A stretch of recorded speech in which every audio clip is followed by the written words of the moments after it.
What's up, guys? This is Mike from the DCXP podcast. This is episode 25. I am joined, as always, by my brother Joe. And now we have a guest on, Mr. Matt Valdovinos, draft analyst for Pro Football Network. What's up, man? How you doing? I'm good. I'm feeling good. It's been a really enjoyable draft cycle. A lot of anticipation for next Thursday. So really waiting on. I mean, I'm just excited. I'm just excited to see what's going to happen. And our other co-host, if Savannah is not here, she's taking this episode off. She is an MLB.com reporter, newly MLB.com reporter. So we're really proud of her. She's doing cool stuff there. And you can follow her at SavJ on Twitter, I think. So with that out of the way, now you just talked about the anticipation. I always look at draft as I always say, I've tweeted this out just out of frustration.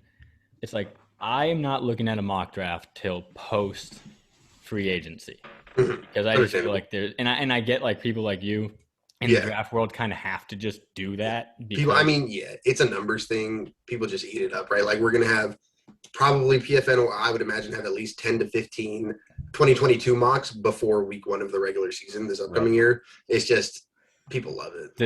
And especially Washington fans, because they've always loved it. One in six. Whatever the record is, and we're digging it up right away. Exactly. So, we put out a Trevor Lawrence jersey swap when they were when people were already assuming they're going to get the top pick. Yeah, just assuming they were going to. They go into the season assuming they're going to have a top 5 pick, right? Yeah. I remember a couple years ago, or going into the 2019 season, I was like, "There's no way Washington's going to have the second overall pick. What do you guys?" That doesn't make any sense. And then we were picking second overall. I was like, all right, fine. And a couple of those tweets made the thread, right? So yeah, it's an inexact science, and I think anybody who thinks they have it down is lying to you. But yeah, with like I said, before any draft stuff, we like looking at what they do in free agency, and of course we know they tried to get Stafford. That clearly didn't happen. I think a lot of fans would argue their offer was better because it gives them immediate help. I actually didn't know at first that the Rams offer was not even a first this year, because I forgot. Yeah. And I was like, wow, the Lions were just they didn't care, and I think they had to take on Jared Goff too, which was probably part of it. And then the Washington also was reported to go after Goff. I would have been very mad about that. I don't know about you. Depending on the price, probably. Yeah. I think Jared Goff's probably an equivalent to what you get from Ryan Fitzpatrick. I think he'd be a little more consistent with not as great high, right? But the same tier of quarterback. Yeah, for sure. So I guess just overall, a lot more money. Overall, Fitz at quarterback, Samuel at receiver, and then William Jackson the third, I think, is the least talked about, and I think arguably the best one. What's your overall thought on what they did in free agency?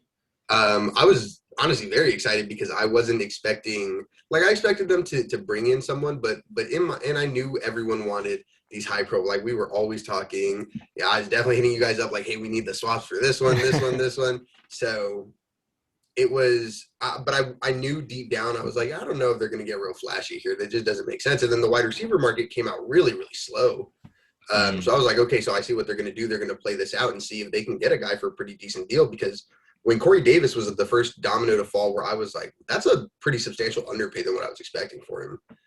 I was hearing $16 million per year was his target.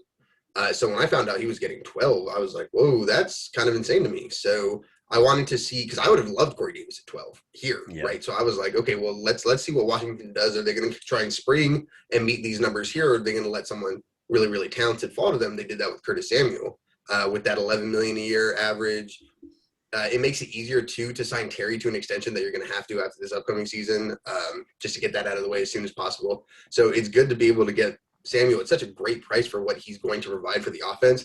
Just the spacing he's going to give Terry is going to make life a lot easier. Bring in Fitzpatrick, who's the first signing for the team, was getting their quarterback. He's going to be able to target both of them downfield. Curtis Samuel was the most efficient receiver down the field last year. So it's a whole new dynamic that those two bring by being together. Fitzpatrick splits between his number 1 and number 2 receiver versus his number 3 through 6 receiver throughout his career is predominantly tunneling targets into those top 2 guys. We saw it in New York when Brandon Marshall had 150 catches in one year, it felt like. So yeah.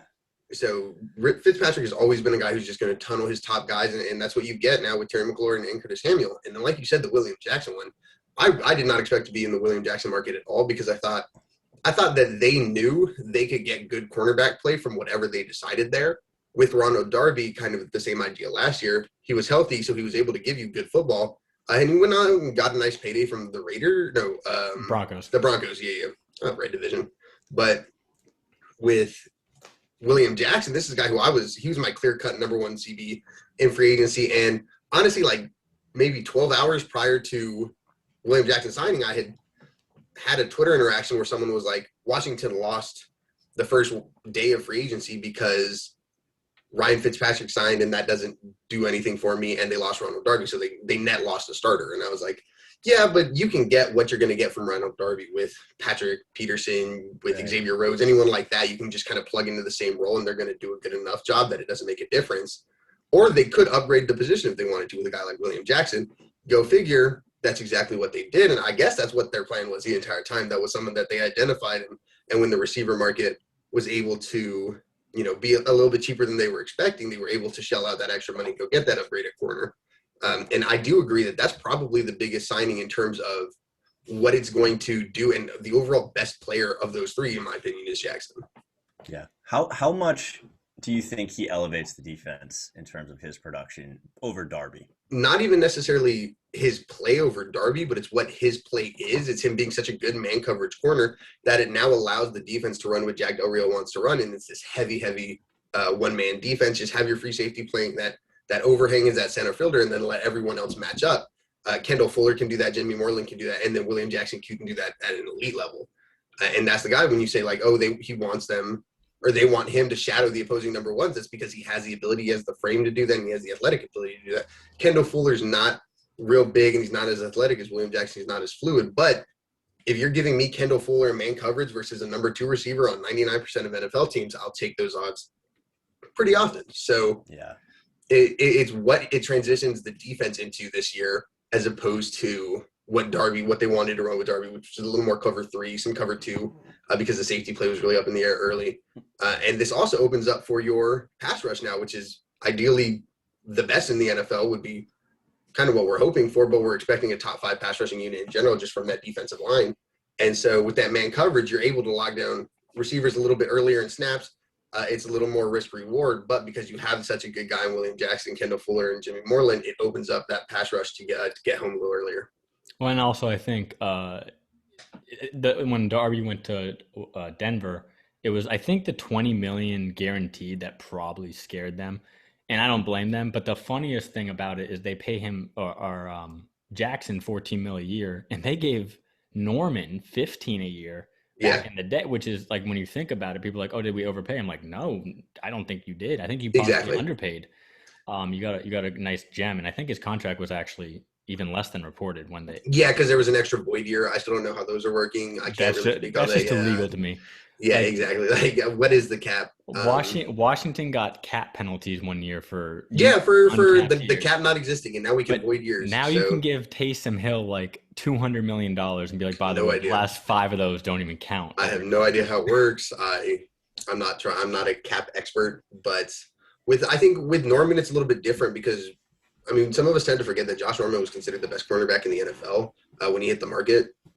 He had just had a defensive player of the year level season with Carolina, and so it was kind of weird that they let him hit the market, and he had a really good year prior to that too. His 2014 year was really, really good as well. And so I think William Jackson's been a little more up and down. He has a longer profile of production, but injuries have taken their toll on him throughout his career a little bit. Obviously stunted his rookie season. He wasn't able to play, and then had some issues with it 2 years ago. But I do think that the price point for what William Jackson's getting is really, really good, because you're expecting him to be a number 1 corner in your defense, and he has the tools to do that, but you're paying him very, very low CB1 money, if not high CB2 money. Mm-hmm. Right. For sure. And I think, I know Doug Farrar, who writes for USA Today, I think, he had a really good piece on explaining why William Jackson was good. He had a nice little analytical breakdown, but it is exciting because you hope. And then the guy that I think is forgotten, and I'm not just being biased because he went to my alma mater, but Jimmy Moreland, I think, played really well in his role last year. and I know he's on the small side, but that dude can tackle, and he's great at playing screens. It seems like all Washington cornerbacks. Yeah, they've done. Yeah, they've had a real good succession of defensive back coaches, which is excellent. Yeah, and they target really, really high IQ guys. Jimmy Moreland's instincts were great at James Madison's wife. Dude had like God knows how many interceptions. He had like 9 one season. But yeah, I mean, I loved what Moreland did. I think people are fans. Some Washington fans think that he wasn't as good as he was, which kind of I think it's just like the Washington perception that because nobody talked about him, he couldn't have been that good. But I mean, analytically, he was a top 10 slot corner in the NFL. So you don't need to have the best slot corner in the NFL when, again, you have guys like William Jackson, Kendall Fuller in that pass rush. You just have to have average to above average players across the board everywhere else, right? And I think Jimmy Moreland is more than capable of playing that slot role, more than capable of doing a really good job in that role. Nice. Well, I don't know, Joe, if you have another question about free agency, or we can go into the draft. No, let's jump into the draft. Sweet. So obviously the draft, and we were talking about it before, how the anticipation was building. It's kind of like almost like a stock market. Like it's really high at some point, like during like even like the playoffs, people are talking about the draft too. And then there's a little bit of a weird dip, especially this year with no combine and like these scattered pro days and whatnot, and people running like 4.2s for some reason because, you know, wink, wink, stopwatch. But then now it's like 2 weeks prior, a trade just happened. Now it's like, okay, what the hell is San Francisco going to do at 3? We have no idea. We have now Adam Schefter, who's tight with the Shanahans, has come out and said it's Mac Jones, essentially. Mike Silver, who's also tight with the Shanahans from NFL Network, basically had a 10-tweet thread saying, I can't tip picks, but here's a big reason why it's Mac Jones, which I thought was funny. So much smoke to Mac Jones at 3. There's no reason for that to be a smoke screen. I remember I was listening to the radio. They're like, there's no reason for this to be a smoke screen. We know what the top 2 picks are. Like, you're not trying to get anybody to get above you to like make somebody fall down. So why all the smoke around Mac Jones? Because I know you have, in your latest mock draft, you had them going Trey Lance. So yes. What do you think this whole puzzle? So I'm going to be 100% honest. I don't think anybody knows. I don't think anybody has a clue. I'm operating under the belief that with faith in Kyle Shanahan and his knowledge of the importance of information regardless, right? So one thing that I think about is if San Francisco was just, you know, they moved up to 3 and they were like, okay, we're going to take Mac Jones here for sure, 100%. Now the Seahawks, the Rams, the Cardinals, teams that know they're going to play him 2 times a year for the next 10 years or whatever, well, maybe they want to interview Mac Jones, talk to him. Hey, dude, what do you think your weaknesses are? What do you think this? What do you think that? Whereas opposed to, they don't necessarily get to do as much pre-draft work on the whole array of quarterbacks because then you're kind of just dart throwing. And I do think that goes into teams will, it's a pretty common theme, is interviewing players that you think your divisional rivals are very investigated and very invested in. Interesting. Could Mac Jones go 3? Yeah, sure. It is definitely possible. As a Washington fan, that's best case scenario for us, right? Because that means Trey Lance and Justin Fields are down another pick. Atlanta probably takes Trey Lance. Justin Fields makes it pass. So that's best case scenario for us, right? Maybe some of the tweets I've had about like, oh, they're not going to take Mac Jones. I think they're going to take Trey Lance. It'll suck, but I know people who are way more have dues to pay if Jones is taking it 3. Like my co-host Dalton Miller has a tattoo bet, so we're going to see what happens. But I really don't think any of the insiders are sure that it's going to be Jones. I think they're just making their best educated guess because that's their job. But I mean, Kyle Shanahan grew up around the game. His dad was a head coach for a long time, right? He understands the value of information. I think it'll be one of Lance or Fields, I would imagine. I also have enough faith in Kyle Shanahan to believe that he's going to make that choice and not select Mac Jones, but I could be wrong, so we'll see. Before I follow up on that, what's the tattoo bet? So Dalton has I don't know if it's not a bet with someone, but he just said that if Mac Jones goes 3rd overall, he will get a McCorkle Jones tattoo because that's Mac's real name is McCorkle. Oh, wow. Where? Yeah. So on his arm, he thinks on his arm, and it's going to be. Okay. I'm hoping it's going to be after the national championship game in the dorm room where he's just like got the the dad bod chubby, rocking, wow, and got like the that's shadowing under his man yeah, jeans and shit. that's a show. I cannot believe he I'm looks like that. I'm like torn because like that's my friend, right? Like I'm very close with Dalton. It's like, man, I don't want you to get him a Corkle tattoo, but on the other side, like that's my friend. Like I would love for him to get him a Corkle tattoo. So it's just like I don't know, but we'll see. That's awesome. That's hilarious.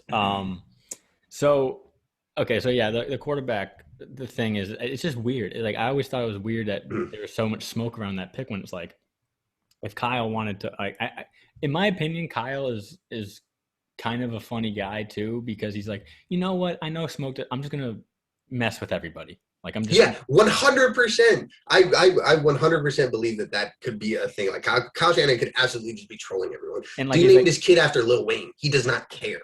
He does not care. Like he could actually love like Justin Fields. And yeah, like works with Justin. He says, "Hey Mike, hey Adam, put out a report that I love Mac Jones or something like that." Well, so that's the other thing is like Chris Sims. People are all like, oh, Chris Sims is super close with Kyle Shanahan. And then Kyle Shanahan, like 2 days later, was like, I do not tell Chris Sims anything at all. He is just an analyst. He's making an educated guess. He gets as much information as you guys. And I was like, I just can't imagine that Kyle Shanahan, if he's going to just oust Chris Sims like that he's just giving information to other insiders. Like that just wouldn't make sense to me. Yeah, it's going to be wild. It's kind of it's not as big as Baker Mayfield making that late run to number one. But it's kind of in that same realm where it's like... It's close. Listen, if Mac Jones can go before Justin Fields and Trey Lance, I think that's as shocking as Joe Burrow going first overall compared to his summer. I mean, we were talking about Mac Jones going into the summer this year. We were talking about a late day 3 guy. Like maybe you take him because he's been a productive starter at Alabama, depending on how he plays his senior year, right? And so if he can go behind guys with prospects, like Justin Fields has been expected to be a first-round top 10 NFL pick since he was like 17. And Trey Lance obviously was much more well-regarded than Mac Jones was going into the year. So it would be an insane run to be able to pass those guys to Kyle Shanahan, who's been strongly connected to both of those players as well. Yeah, because I remember Darnold was essentially the number 1 pick. Everyone thought it was a lock. The last 2 weeks, I remember after his pro day, they were like his parents were getting like, very close with John Dorsey, and it was like all these reports, and all of a sudden the day of, you start hearing these Baker Mayfield rumors. Baker. And it's like, what? Okay. So, yeah, I mean, it's going to be wild. I think it's setting up to be like with the 3rd pick, the 49ers select Trey Lance, and everybody's like, oh, what the hell? And then Mac Jones is going to fall. I hope that best case scenario, listen, if Trey Lance goes 3, Kyle Pitts goes 4, or someone goes 4, if Trey Lance goes 3 and Justin Fields makes it to like 7 and Washington moves up to get him, I'm going to be so egotistically arrogant on my timeline for a while there for like 10 minutes where everyone that sees is just going to be like, do I have to block this person? I'm just ready because it's all smoke, and all I get constantly is like Washington's constantly connected to Trey Lance, so San Francisco's a lot to take Mac Jones by just people who are like, they follow Adam Schefter and Ian Rappaport for information, right? And so they take their word as gospel when it's not. It's funny. The media. Go ahead. Mike. No, go ahead. I was just gonna say it's impressive though. Mac Jones apparently taught Bill O'Brien Alabama's offense before he went through the draft process. So I think the Shanahans might value his ability to like digest a playbook or whatever. Maybe, but Kyle's always had guys like Mac, right? Not necessarily the IQ level perceived to be there with Mac Jones, but the ability and talent overall. Like Kirk Cousins-esque. Exactly, and he's always inherited it. I just find it, like, I think it'll be the other extreme where Kyle finally gets to be, and that's where the Lance pick comes in, is where Kyle finally gets to go, I'm going to take this ball of clay that has the tools to be the best quarterback in the NFL, I'm going to turn him into the best. I saw what Andy Reid did. It won him a ring. Let me go do this. Right. So, staying on the quarterback theme, I just want to. So what would your rankings be if let's go with the Power 5 quarterbacks as we like to call them. What are your rankings, and then we can maybe delve into that. Of the top 5 guys? Yeah. It would be Lawrence, Fields, Lance, Wilson, Jones. Okay. So I joked with you. I tweeted from our account. I said I gotta get your Zach Wilson breakdown because you seem low on him when everybody else is high, and I'm actually higher. I mean, I haven't watched as much as you, but I was enamored with him when I started watching. When he, you hear his name, and you're like, okay, I'm going to start watching BYU games. What are you so low on him? Why do you have him lower than most? I guess just your assessment there. So I think what's not talked about a ton is the downside that comes with Zach Wilson. As far as his frame, he's the smallest of the three by the top guys by a pretty substantial margin. And I want to make this clear. I'm not actually like low on Zach Wilson. He's like my 13th ranked prospect or something, right? If Washington had him moving forward, I'd be ecstatic. I don't think Mac Jones is anywhere close to where Wilson is in terms of how I view these quarterback prospects. So Wilson's still very much a first-round grade, high first-round grade for me, and a quarterback that I would be comfortable drafting as a team moving forward. That's why I'm not super low on the Jets taking him to 2, because I have such a high grade. I understand that evaluating quarterbacks is very, very much the flavor of the person, and these are 4 very different quarterbacks. The Zach Wilson QB1 talk kind of is wild to me, but again, to each of their own, it is what it is. With Wilson, my issue is we talk about Lance playing weaker competition. Wilson played at BYU, right? I understand that the Sun Belt's a little bit more competitive than FCS football, but not a ton, right? Some of the good FCS teams would be very competitive in the Sun Belt. The best team he played, Coastal Carolina, was not great against them. I do think that Coastal was a good team, right? And I think that's a fair enough best team to have played that it shouldn't be a knock on him, but his play in that game left some to be desired. I don't think he wins from the pocket well. You'll see people will talk about how he has this clean pocket. My issue isn't even that he has to play from a clean pocket, because I don't think it's fair to knock these quarterbacks for something that they can't control. It's not their fault that they're playing in a program that protects them well. But his inability to consistently shred defenses from the pocket, it's the extending plays that don't need to be extended that's my issue. Something that's not going to happen in the NFL nearly as frequently as he would like it to. It's even worse when he's going to the Jets, because I think the Jets, of all of the places for a rookie quarterback to go that is going to go relatively high, I think that's the worst landing spot. I think that's the least talented roster around him and the greenest coaching staff. And so it's hard to think that Zach Wilson's going to succeed with all these things knocked against him. But without considering landing spot, I just don't see the refinement that you get with Justin Fields, and I think his tools are on a similar level. I think his arm isn't much better than Fields. I think Lance is the best arm, and then Lawrence is a better arm than both of them. So with Wilson, he's the least – he might be marginally more refined than Lance is, but with substantially worse tools. And so that's just where it starts to fall. He doesn't have the refinement that Fields and Lawrence has, and he doesn't have the tools that Lawrence and Lance has. Gotcha. Well, that makes sense. I think that – and this is definitely how media and probably even NFL scouts and decision makers see it. They did just see that wow. Yeah, the starter. The Mahomes type. And it seems like Wilson's the first prospect. I'm not saying he models his game after Mahomes, because he's actually said he's modeled his game after Rodgers, which also makes sense because Rodgers was Mahomes before. Same, Rodgers was 100%. So which is obvious in his play. But it's almost like I compare it to Trey Young in the NBA was the first prospect to really come out and be like, okay, that guy literally just cloned his game after Steph Curry.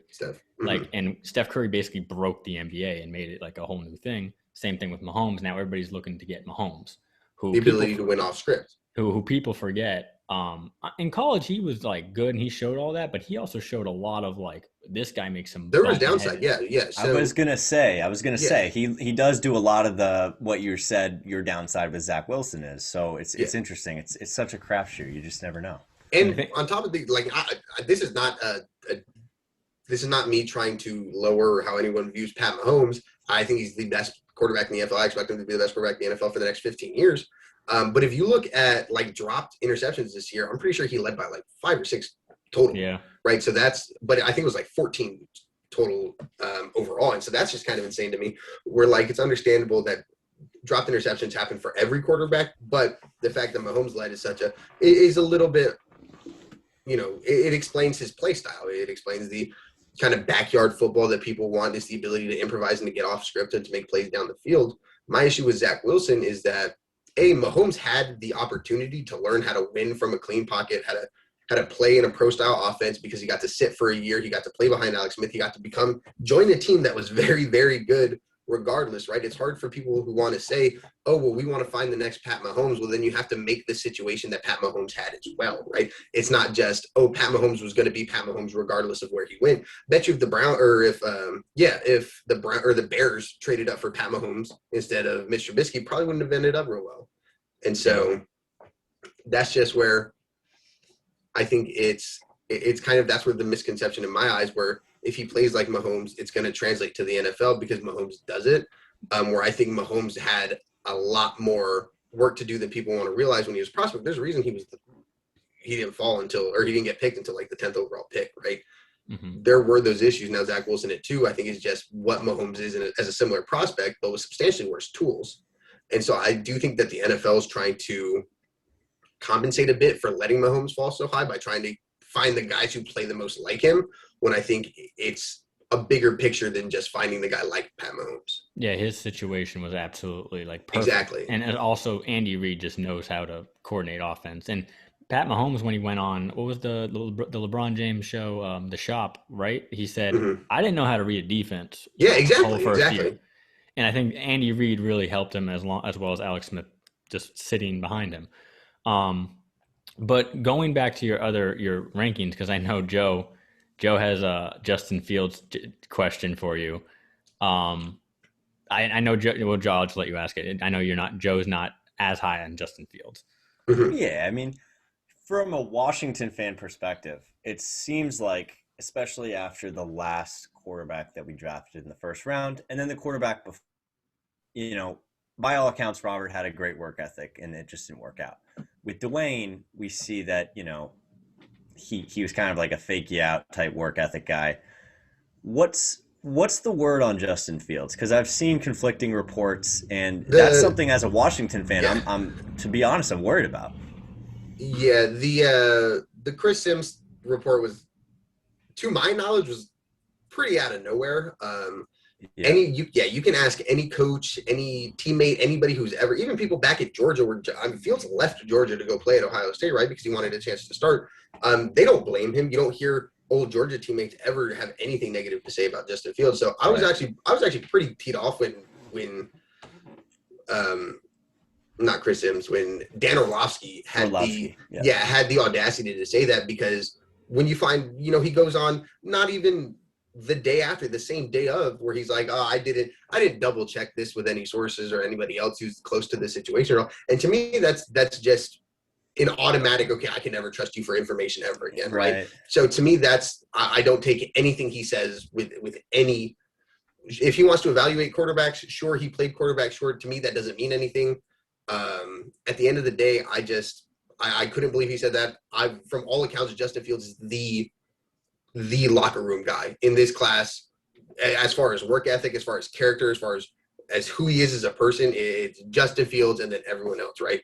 And so, I mean, we want to talk about work ethic. Trevor Lawrence got on ESPN not too long ago and said, I don't have a chip on my shoulder. I'm not out to prove anything to anybody, right? To me, that's more of a worry to his work ethic than anything I've ever heard from anybody reputable on Justin Fields. And so, I don't know. Justin Fields is the same guy, right, who took months before he was the biggest day of his life in the draft, took a spear to the hip, sprained his hip, bruised a rib, got back up, continued to shred Clemson, and then go play in a national championship game the next week, right? So to me, there's no questions about who this person is, who this young man is, and what he does on and off the field. Yeah. Might have had me sold there. I don't know. If I was making the decision, I don't know. Yeah, I think the Dan Orlovsky thing, or I forget, what was it? Was Orlovsky who said it. So, it wasn't Chris Sims. It was Orlovsky. Chris Sims just had other dumb stuff to say. You know what I mean, though, right? It's I understand. I understand the concerns. And they say, last one in, first one out, I immediately have, concerns. That was when he said, does he want to be the best, was just ridiculous to me. Like, I'm sure this guy has no interest in being the best football. Like, what? Yeah, nobody's ever played the game of football and gone like, no, I don't care if I'm the best. Like, I would like to be the best. Yeah, he wouldn't be playing if that was the case. Yeah, exactly. And I think for Washington fans' perspective, to stay on that, is like Ohio State quarterback. So that's the other thing where it's like, okay, I get that one. That one's like, fine, but then we look at, okay, well, then you don't want Trey Lance, right, via what just happened to Carson Wentz, and Easton Stick's not a great other selling point, right? And then we could also talk at, Zach Wilson. The last great BYU quarterback was Steve Young, and sure, Steve Young was great, but I'm pretty sure there's not a single person left on that coaching staff, development staff, anything to do with the football program who was there when Steve Young was being developed. So the only one that you can say that for would be Trevor Lawrence coming out of Clemson. because Deshaun Watson is really good. You can't even say it with Jones because prior to Tua, no Alabama quarterbacks were really ever good, and Tua has not done enough to warrant that's changed now. Yeah, I would think Tua actually really deters you wanting to draft it because that he was supposed to be the one. Like from I mean, he was always kind of overhyped, but Dolphin fans really got into that. Real hard. I was on the overhyped train for. I mean, I liked him, but I definitely thought he was overhyped, but also both his receivers coming out this year, Waddle and Devontae Smith, in interviews have said they would prefer Mac Jones. Mm-hmm. And I thought that was that's wild. Not a great They weren't even. They weren't. And Devontae Smith might get, and they're both trying to get drafted by the Dolphins. And they both want to go 6. Yeah, and they both. I mean, you could have been politically correct about that and been like, it's like, they're both great quarterbacks. No, they straight up said like, I'd like Mac Jones, no question. Like, oh damn. Yeah, Devontae Smith said no question. I was like, damn, and bro. It seems like they were. I forget who it was. I think it was Smith who was asked on NFL Network, and he was like, "Have you talked to Tua about reuniting?" And like, they just didn't seem like. You would think their eyes would light up and be like, it's like, nah, I haven't, but that'd be awesome. He was like, nah, we haven't really talked about that. Like, they were really like not excited. I don't know. Maybe that's overreading the situation, but listen, I was not infatuated with Tua Tagovailoa like some people were.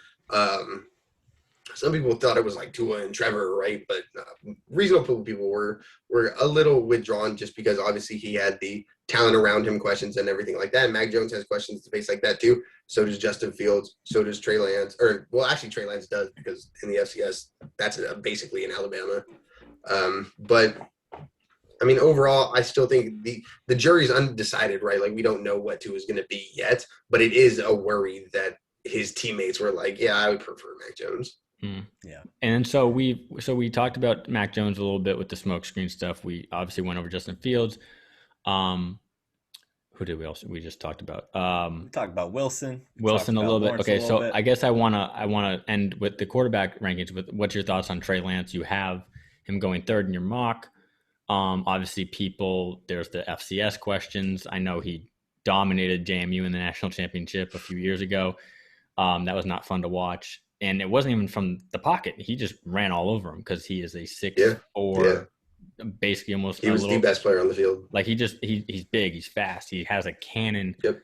People, I don't necessarily buy this comparison, but I know what they're trying to say. Josh Allen-ish. Now, Josh Allen has an absolute missile launcher. Like I think he has the strongest pure arm in the NFL. But how do you compare him and project him to the next level with the program he played at? I think Josh Allen's probably the closest comp that you're going to find, right? Like, I don't necessarily think it's perfect, right? I don't think any comp is perfect because no two players are the same. But I think Trey Lance, with everything going into it, small school, obviously, Josh Allen came from Wyoming, huge physical upside. I do think that Trey Lance, from a physical perspective, is pretty similar in terms of the raw upside you get, because I think the arm is going to be in that Josh Allen, Pat Mahomes, Aaron Rodgers tier. And I think the athletic ability is prevalent. I mean, dude rushed for 1,000 yards in one season in college, right? So he's plenty athletic. Now, granted, probably not going to do that in the NFL. People he was playing at North Dakota State were substantially worse than the people who were playing regularly in the NFL. But I do think that he's the guy who's going to take the longest to put it all together. But if he does put it all together, it's maybe the biggest payoff, right? Trevor Lawrence, obviously, you're already expecting him to be a Pro Bowl level quarterback from the moment he steps onto the field. Trey Lance, you're not expecting that, I think. But Trey Lance has that talent to be, maybe he's the first one of the rookies to be an All-Pro because he sits for this year. Well, Jimmy G plays in Kyle Shanahan's system, and then maybe it's Trey Lance in that same Mahomes idea going 3, right? We talked about, Wilson needs to, he doesn't have that same situation around him. Well, San Francisco is that same situation around him. They have a team that they expect to be able to compete for a Super Bowl, and all they're missing is that quarterback. So you go up, you get a guy, if you get a guy like Trey Lance, that physical upside, you don't necessarily have to play him this year because you still have Jimmy G on contract.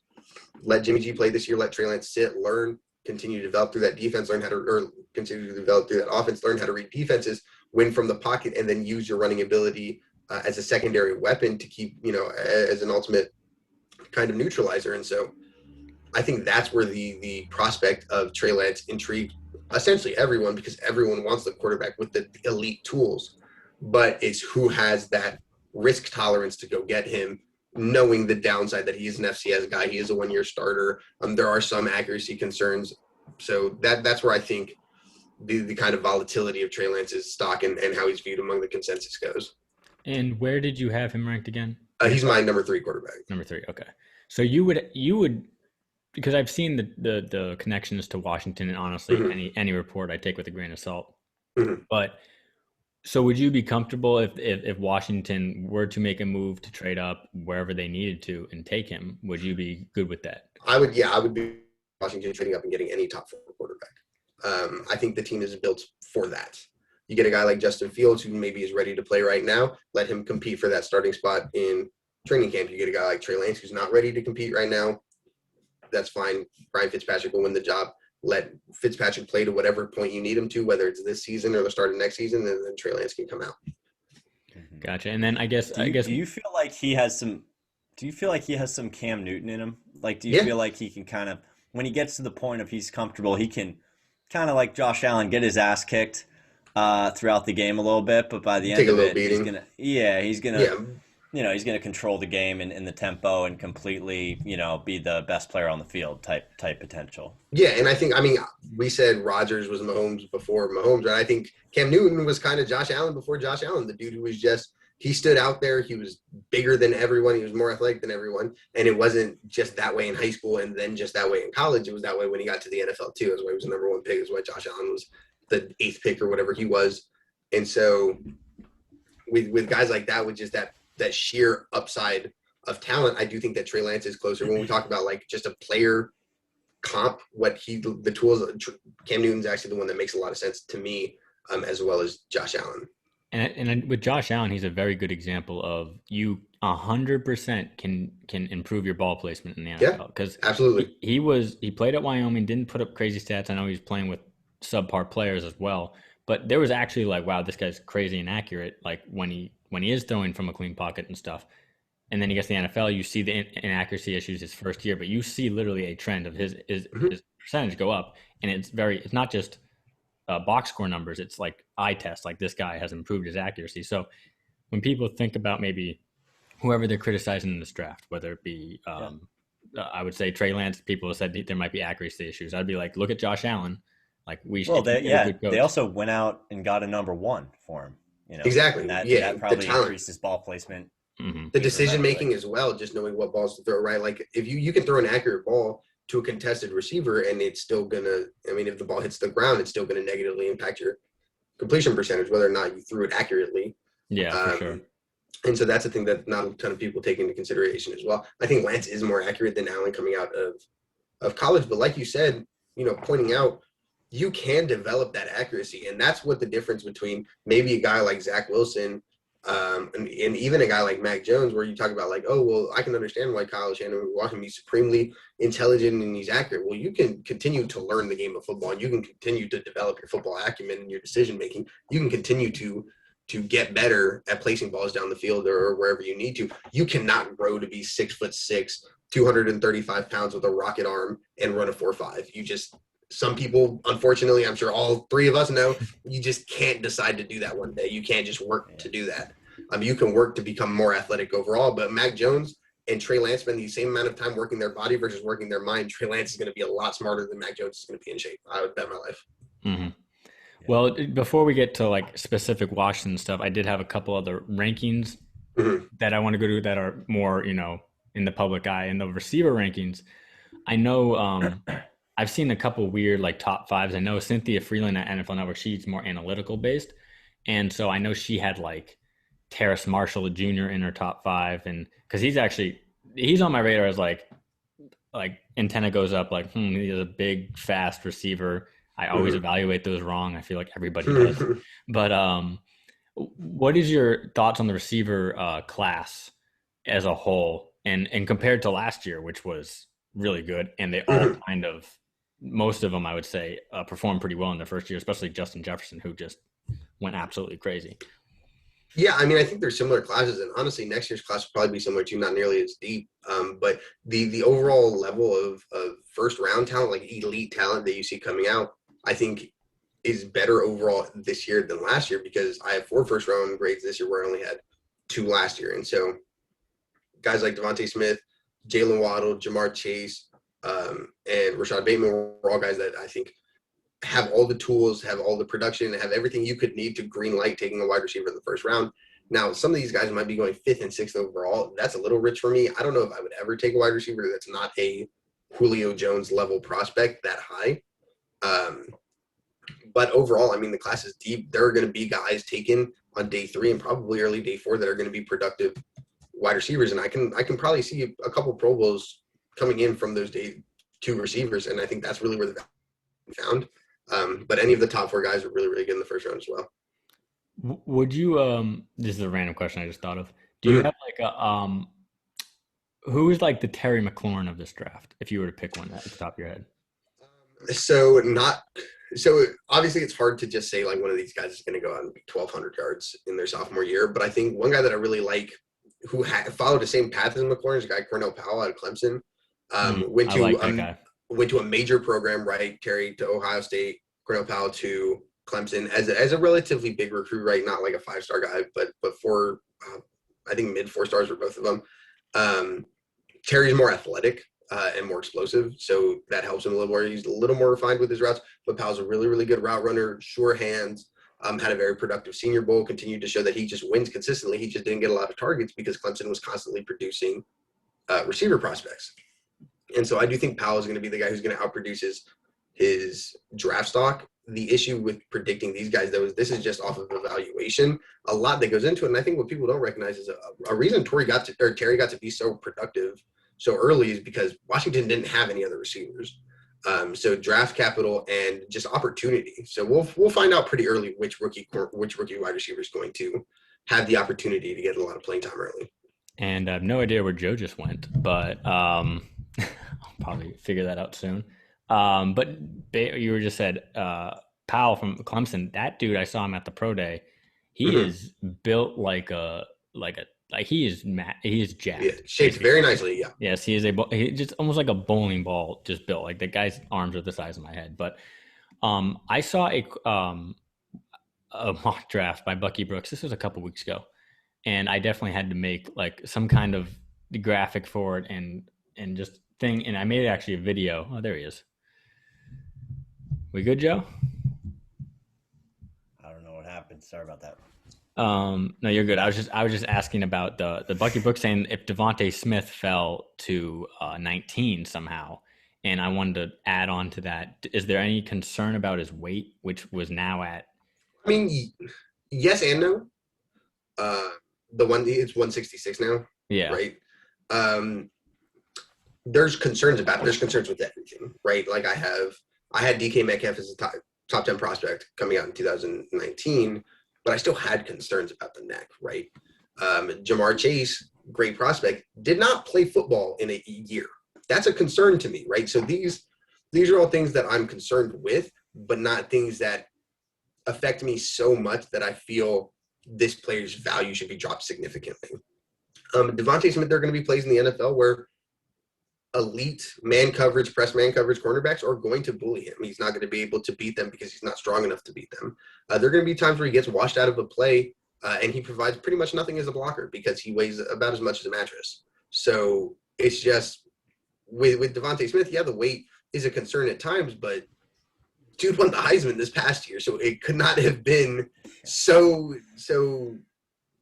drastic to his play that it's going to cripple him in the NFL, right? At least that's how I view it. I think his hands are good enough that he wins through contested situations regardless. He's got a long wingspan. He's explosive. His routes are crisp. I don't think he necessarily has the same ceiling as some of these other guys in round 1, but I think he has the most comprehensive or the most – it's easiest to project how he's going to win in the NFL because he has the most well-rounded game, and it's all ways that you win in the NFL, right? It's not just – he's not just a jump ball guy. He's not just a speedster. He's kind of everything put together. And he just lacks the size and the elite second gear that separates him from a Julio Jones type of prospect. But I do think he's in that tier right below. You know what I love about him is he always gets 2 feet down in the end zone. Yeah. Even in college, he always makes sure to get that second foot down. The body control is phenomenal. I love it. He reminds me of attacks CeeDee the Lamb, ball across the middle. attacks those. Yeah, his hands are the best I've scouted. He reminds me of CD coming out. CD's my highest rated receiver ever. So I mean, I love Devontae Smith. He's my wide receiver 1. If he made it to 19, I'd be stoked.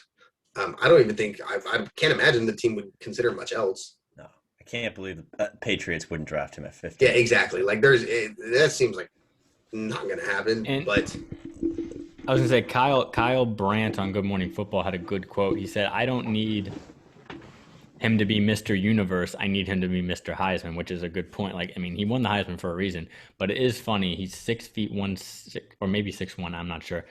166. I can finally say I am 6 feet, almost 6'1". I am more than 166. Hey. So I just think of. Hey, I mean, you could hit up Washington. They're still looking for receivers. I mean, I'm just saying, when I think of that, though, it's actually not a positive thing. I'm like, I would die if I got hit in the NFL. I remember in this, because I work at NFL Media, and I was at the little lunch area they have, and DeMarcus Ware, who used to be I think he was like a guest analyst for NFL Network at that time, or maybe he was a full-time analyst. I can't remember, but he was standing right next to me, and we were both waiting for our food. And I looked at him, and I was like, I would die if you hit me. I would 100% blindside hit. I would like, there's zero shot. And that was like very recent off his playing career. So he was still like all of 6'4", 260. Yep. And I'm like, like, nope. And like Devontae Smith, like running even full speed, getting hit by somebody big. Like, I don't know. Cause you see Paul Richardson, who was the same frame. He couldn't stay healthy at all, whether it be, I mean, unfortunate, like tearing your ACL, but also he just had like shoulder injuries, and that comes from guys landing on you a lot. Deshaun Jackson is a pretty good comp, probably very similar body types. He can't stay healthy his whole career, and now he's been very impactful, but it's been very frustrating because you have this weapon and you can't use it. So it'll be that's just my thought on it. It'll be interesting to see where he goes and if his size actually impacts his slide. Because if he's there at 19, please take him. Like, please, that should be best player available kind of pick. The best, yeah. At a position in need, I still think adding a receiver would be great. Yeah, I'm all on board to take the right receiver at 19. Yeah, and I do have like a question later about that, if that should be a possibility. But so I guess, do you have like a top of the head like rankings of your receivers? Like, I said, maybe just top 5. Yeah. So I have Devontae Smith 1, Rashad Bateman 2, Jalen Waddle 3, Jamar Chase 4. Those grades are essentially tied. I just prefer Jalen Waddle, what he provides to an offense. And then, so those are how I view the top 4. Those are all of my first round grades. The next is like Elijah Moore, Kadarius Toney, Terrence Marshall, all fit in that next. Rondale Moore would be my wide receiver 5. And then Elijah Moore would be wide receiver 6, Kadarius Toney 7, Terrence Marshall 8, De'Ami Brown 9, and I think Tylan Wallace 10. Because I know you've been high on Moore for a good amount of time. I feel like you were the one who I first saw his name a lot because you were tweeting about him last year. Yeah, a long time ago. And I never got to see him, and I didn't realize he was. I know he was listed at 5'9". Shout out Purdue. Tiny, yeah, he's 5'7". Small dude. What do you see him as in the NFL? What's your comp for him? A weapon. Percy Harvin probably. Okay. I think he's a better. He's thicker than Percy is, which is good. Yeah. And honestly, he might be a better athlete overall. I mean, we talk about like a true 1%. Like the way people viewed Henry Ruggs, Rondale Moore is every bit. Dude has like a 9.69 relative athletic score at a 10, despite being 5'7", which is pretty insane. Yeah, I mean, 42 inches, 4'9", I want to say. Like, that's when people say like, oh, he had a 40-inch vertical, that means he's going to run a fast 40 because those muscles, those quick twitch muscles are kind of like in the explosion. Yep. You have him, I know, and this doesn't really change. Like his hype kind of hit a peak after his pro day, and kind of his hype kind of hit a peak after his freshman year. That's when I started really, because that's when he was viewed as like a top 15 player in the class. He was viewed on that level of Jamar Chase. He just unfortunately had some injury history. Mm-hmm. And I guess it's just for draft purposes, people really talking about this guy, and he was moving up and be like, oh, late first rounder, because you have him at 51 in your 7-round WFT mock draft. I mean, I would do backflips in my underwear if that happened, because that's just embarrassment of riches at that point. I mean, you have now what? If you were to look at the most athletic, the most athletic wide receiver trio. Like I'm just going off of their 40 times, but 4.35, 4.31, 4.39, 4.29. Like that's better than what the Chiefs have ever put on the field.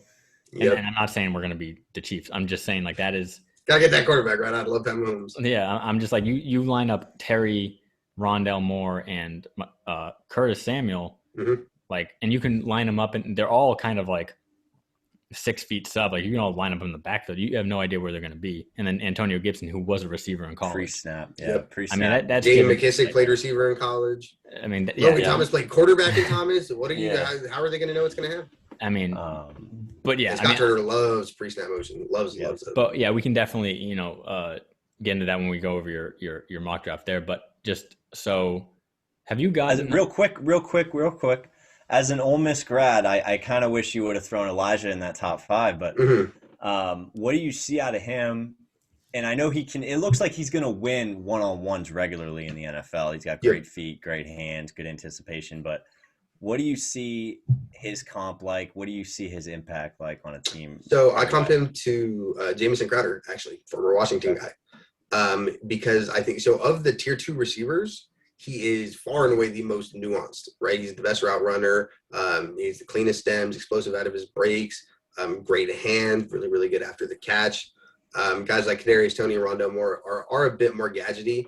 I think Kadarius Toney a little more so than Rondell. I don't think he gets enough credit for how good of a receiver he is. But, I mean, Elijah Moore to me is just – he's the prototypical slot receiver. You're going to stick him in. He's going to win those one-on-one matchups. Like you said, he's going to provide a little bit after the catch because he's athletic enough to, but he's not so athletic that he's constantly a threat to score. Right. So, like, I would be ecstatic with Moore in Washington too, right? If Washington was able to get him at 51, I'd be more than happy with that. I was kind of concerned when some people were talking about, I think Peter Schrager gave us him at like 19 at some point. And I was a little like, all right, we're getting a little bit ahead of ourselves here. But I mean, I like Elijah Moore. I was one of the first people on the Elijah Moore train. The issue is that everyone just kind of skyrocketed towards him lately, like a lot of the draft analysts. And so now I feel like I'm lower on him when I'm not. It's just that the public perception has finally caught up to what I've thought. Yeah. His pro day definitely helped him for sure. Yeah, for sure. But I was going to say, I feel like I've seen you go back and forth with people because you have Jamar Chase ranked. Jamar Chase is like, my most contested. So, I mean, you have Bateman too, but you also, and this is how wild the inexact science is, and you would admit this. I remember we were talking about the 2019 draft, and you had Kelvin Harmon ranked super high, and he was actually mocked to Washington. He was a first-round mock somewhere. Yeah, and people love it. Yeah, Harmon was well. And he was a second-round mock for a lot, and then all of a sudden he goes to the 6th round. You're like, what in the world happened? I mean, we were both. I remember listening to our podcast, and I said we were both saying, I don't think DK is going to make it to the Washington pick at 15. Yep. Yeah, and I mean, the public perception of how the NFL viewed receivers that year was wildly off. Yeah. It was wildly off. And then I remember when we traded back into the 1st round, I was like, this is for DK. Yeah, I thought I was sitting in Nashville watching it happen. And I was like, we just got DK Metcalf. That's crazy. And we didn't, but and I think the funny thing is, I'm not complaining. The funny thing is people said, like, well, you could have had DK and Terry. I'm like, okay, that's like the craziest hypothetical of all time. You can't. Yeah, right. Like, okay. Go back in time. And then we don't have a defensive end. So, but yeah, so going in, so I'm going to use this question to transition into our first Washington specific question, which is the O-line depth in this draft. I feel like at the top, it's really, really good. It's the first two, I don't know if you want to say tiers. I don't know specifically how you have them ranked, but people are very saying, hey, if Darrisaw's there, now that's the main name you've seen mocked. If Darrisaw's there at 19, you have to take him. I am getting to a point where I'm actually really mad now at people who just are so gung-ho on drafting a tackle, because I'm like, Lucas kind of passed the eye test and analytically was pretty good. Why not be like, hey, he's really solid. Like, let's give him another year and then be able to add somebody else, aka linebacker, receiver, whatever. But people think we need a tackle. So I guess like you're talking about the tackle depth, but also like how much of a need do you think it is to draft a tackle at 19 if, say, Darrisaw's there? So personally, I don't want the team to take a tackle unless it's at 19, because I think with Lucas, he's good enough that you don't have to draft a guy on day 2 and be like, okay, well, we hope this guy can play left tackle for us. because Lucas is there, but Lucas isn't so good that he would prevent me from getting a guy I think could be a top 5 left tackle in the NFL, which I think Darisaw's upside is, right? I think we know that Lucas is never going to be an all-pro left tackle. Probably won't ever be a Pro Bowl left tackle either. He played his position well last year, and I think he warranted the opportunity to start this year unless Washington goes out and gets a guy that is just supremely talented and is just a great value at 19, right? I have Darisaw as like my 5th overall player. So the value at 19 for me just makes a ton of sense. Now, after that, that's where it doesn't make sense to me because, like you said, the tackle depth is good, and they could theoretically get a starting caliber tackle at 51, at 73, or maybe even at 84. But that's where Cornelius Lucas is like, okay, well, why would you take essentially another Jerron Christian idea if you just have a guy like Cornelius Lucas here anyways? You have Jerron Christian, you have Sadiq Charles, right? So I'm not really worried about Washington getting a guy who maybe is either the starting left tackle of the future or is just a nice depth piece because they have enough of that. To me, it's upgrade the left tackle position and get an elite player at that position or just don't do it at all. Yeah. Because I think that's where Lucas puts him. But, I mean, as far as me, I'm comfortable moving forward with Lucas as the guy for 2021. But I wouldn't blame the team for electing to select one of Darsaw or if Slater fell. I like Kuzmi as well, and I wouldn't be mad at the team, but I just don't think they would take him at 19. God forbid they take someone like Tevin Jenkins or Elijah Vera Tucker. I don't want either of those at 19. Okay. As far as offensive line at 19, the only picks I'm looking at that I expect the team would consider would be Darsaw or Slater, and I don't think there's any chance that Slater would make it there anyways. Yeah, I was going to say, I just think Washington fans are also spoiled because they had Chris Samuels right into Trent Williams. Yep. We're basically like what the Colts were for quarterbacks, even though obviously we'd rather have the Peyton into Luck. But being spoiled like that, like we're just like, oh no, we're so used to an elite left tackle. We need an elite left tackle. And I'm like, I'm totally fine if we had Cornelius Lucas be really solid for 5 You can win a Super Bowl with the way the offensive line played last year. There's no question about that. Mm-hmm. The unit overall was good enough that you could win a Super Bowl with how they played. Not because of how they're playing, but with how they played as long as the other pieces are in place, right? The Eagles' offensive line in 2017 was not substantially better overall. You have similar ideas in the way that the entire unit played so well, right? Jason Peters was still coming to the end of his career. I think it was Isaac Kamala, but I don't remember who their left guard was. And then Jason Kelsey, Brandon Brooks, and Lane Johnson was a really, really good center to right tackle. That's what you have in Chase Ruler, Brandon Scherf, Morgan Moses, not necessarily to that level, but the same idea overall. So I do think that you're capable of winning a Super Bowl with that. The Bucs offensive line last year outperformed themselves very well, despite having Donovan Smith, a guy who's not perceived to be an elite left tackle, right? So you don't need an elite left tackle to win, but it definitely helps. I think if they drafted, say, Darrisaw, I'd be like, okay, like hopefully he's the guy for exactly. Hopefully decade. He becomes Trent. It's the same idea. And then, then I think of like, well, what happens if Cornelius Lucas is just a solid pro and he can hold down that fort, and you can get a linebacker at 19 to add to the defense. You can get a receiver to make this offense more scary, to say the least. So that's where it's kind of like a conflict of what riches do you want. Gotcha. So the one like draft saying that I always hear that kind of sticks out is you shouldn't let good football players prevent you from taking potentially great football players. And while Lucas was really good, I just don't think he necessarily has the career accolade to warrant passing on a talent like Darsaw.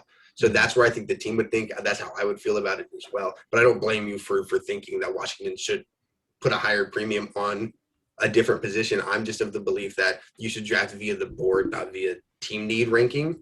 Yeah. So I'm always of the belief that you should take the best player available at a position of a perceived need. And I do think left tackle should be viewed as a need because Cornelius Lucas isn't necessarily a long-term answer given the status of his contract and his age. Gotcha. Okay. Given best player available, looks like you have Owusu Koramoah from Notre Dame at 19. If they stay at 19, you think they'll go that route. If there's Darrisaw there and the linebacker from Notre Dame, who would you pick? I would take Darrisaw. I'm not 100% sure who the team would take, but I do expect – so if Washington doesn't trade up for a quarterback, these are the two players I expect one of these guys to be on the team. Like that's right. That I've been very vocal about that on Twitter. It all connects. It makes way too much sense. Yeah. Obviously, I could be wrong 100%, right? I'm not saying that I've spoken to Ron and he told me what's going to happen. But I personally would take Darrisaw. I think the team would maybe take JOK first, but I'm not 100% sure.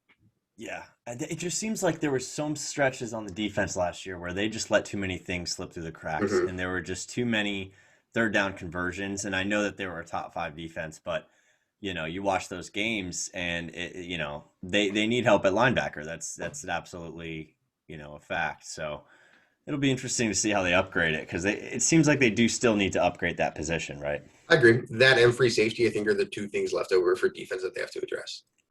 Just to go back to O-line real quick, because I know I mentioned that we were going to briefly talk about it possibly, but what do you think of the trade that the Chiefs did with the Ravens? I think both teams won. I think Ravens got quality value for a good player, and I think the Chiefs got a good player to position they needed.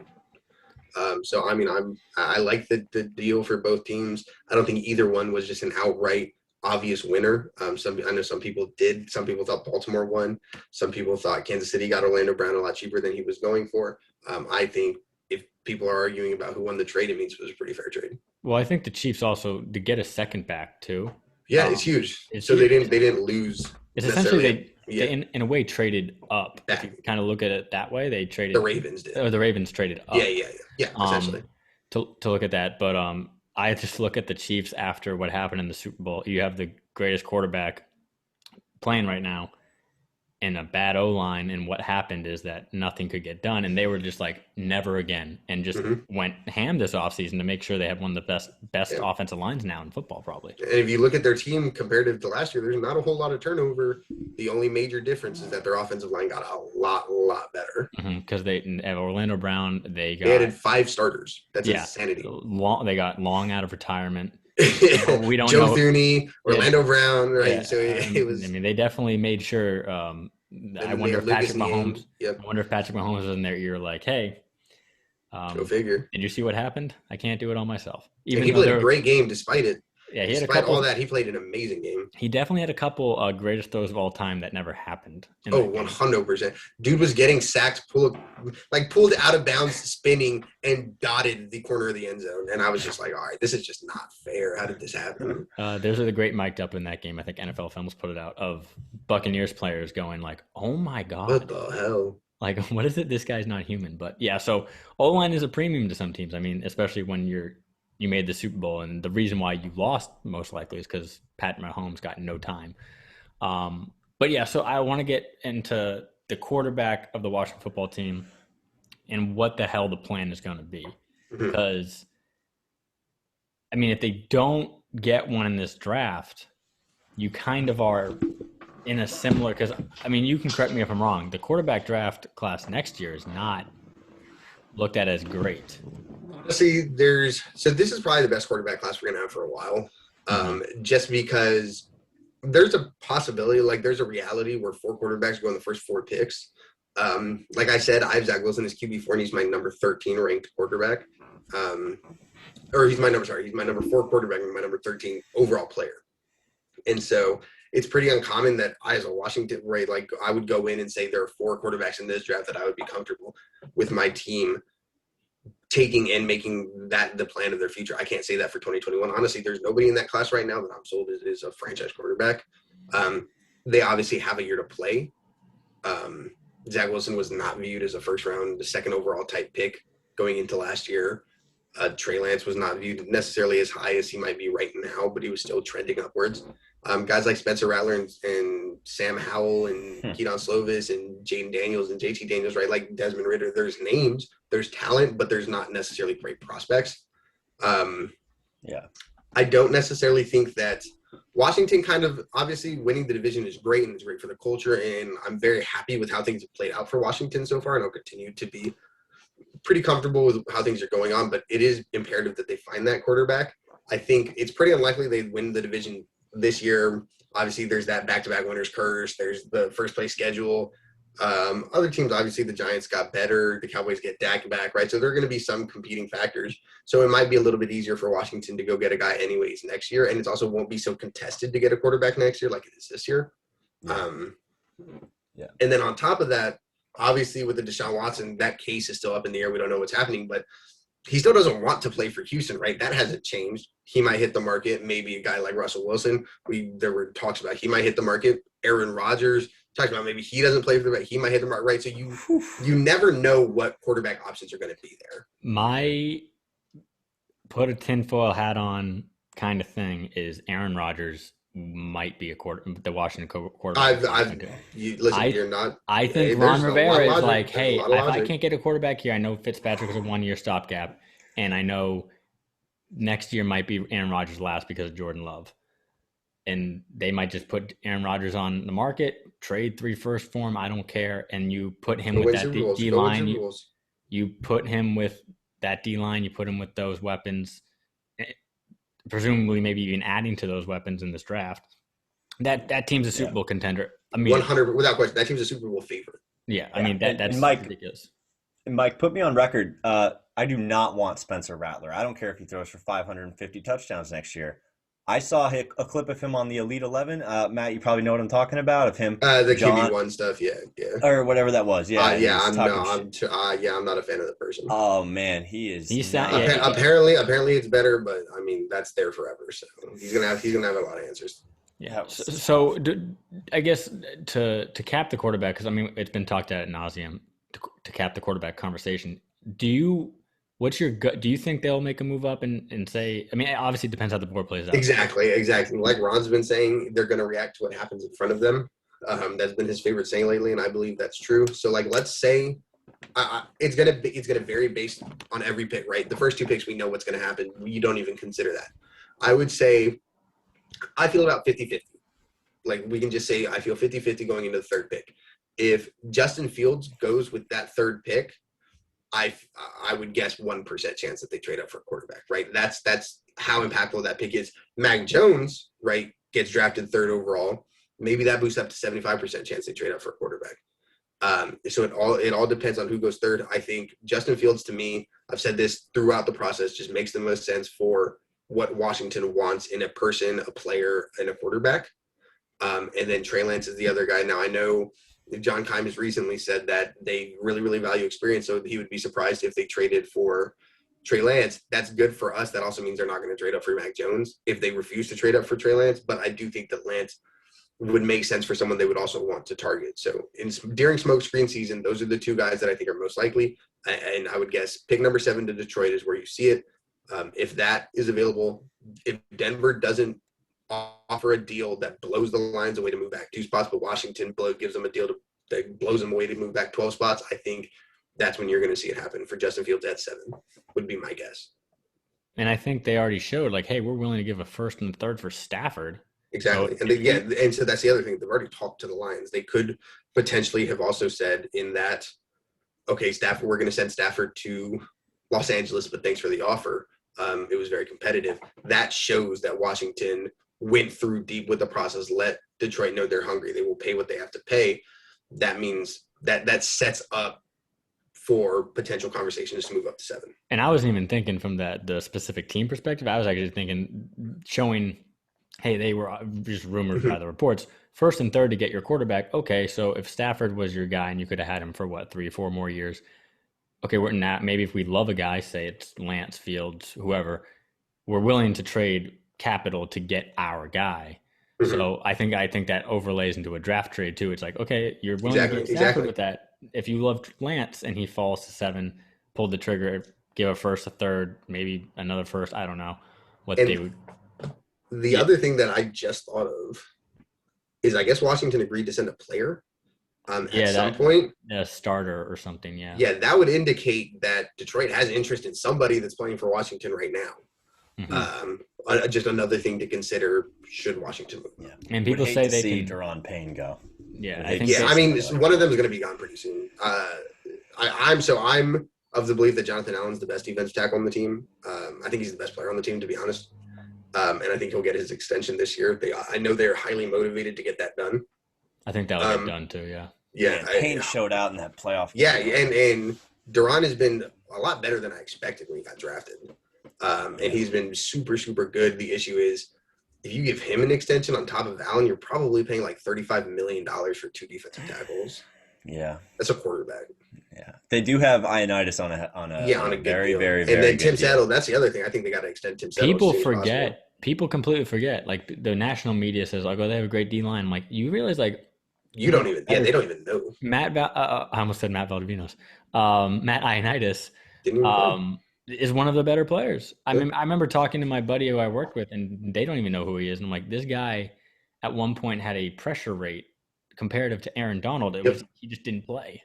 Yeah, exactly. The pressure rate on a per snap basis is insane. But it's not even that he didn't play. It's just that he played in a rotation. Yeah. Because they had two equally as good defensive linemen that warranted playing time, right? No, there's never been a player on the Rams where the Rams were like, that guy, maybe we'll give him a snap over Aaron today. Yeah, exactly. Well, so I mean, the quarterback, it's every year it just seems like it's like a new story. And I'm just waiting. I would, when we got Dwayne, I was like, okay, maybe he's the guy. Ideally, you got to hope every time. You just got to have faith. And Dwayne was the first time we had a rookie, like a first round rookie since Robert, I would say. Since RG3, yep. And then, we never really had a rookie to look forward to. We went with Kirk and then the Alex Smith trade, and then we all know how that happened. So it'll be another fresh kind of start and just hope, I guess. And people can argue about how good or bad that quarterback is. But I wanted to get to if a receiver did fall or taking a receiver in the first round. And I'm not even going to say running back because I know Peter Schrager had Etienne going, and he tried to defend it on air, and I was like, you clearly don't cover the team that closely like they have. I mean, JD McKissick. It just doesn't make sense, yeah. JD McKissick almost had 1,000 total. Or no, did he have? No, he almost had 1,000 total yards. He had like 900 or high 800. And then Antonio Gibson did have 1,000 total yards. Would have probably had 1,000 rushing yards if he didn't get hurt.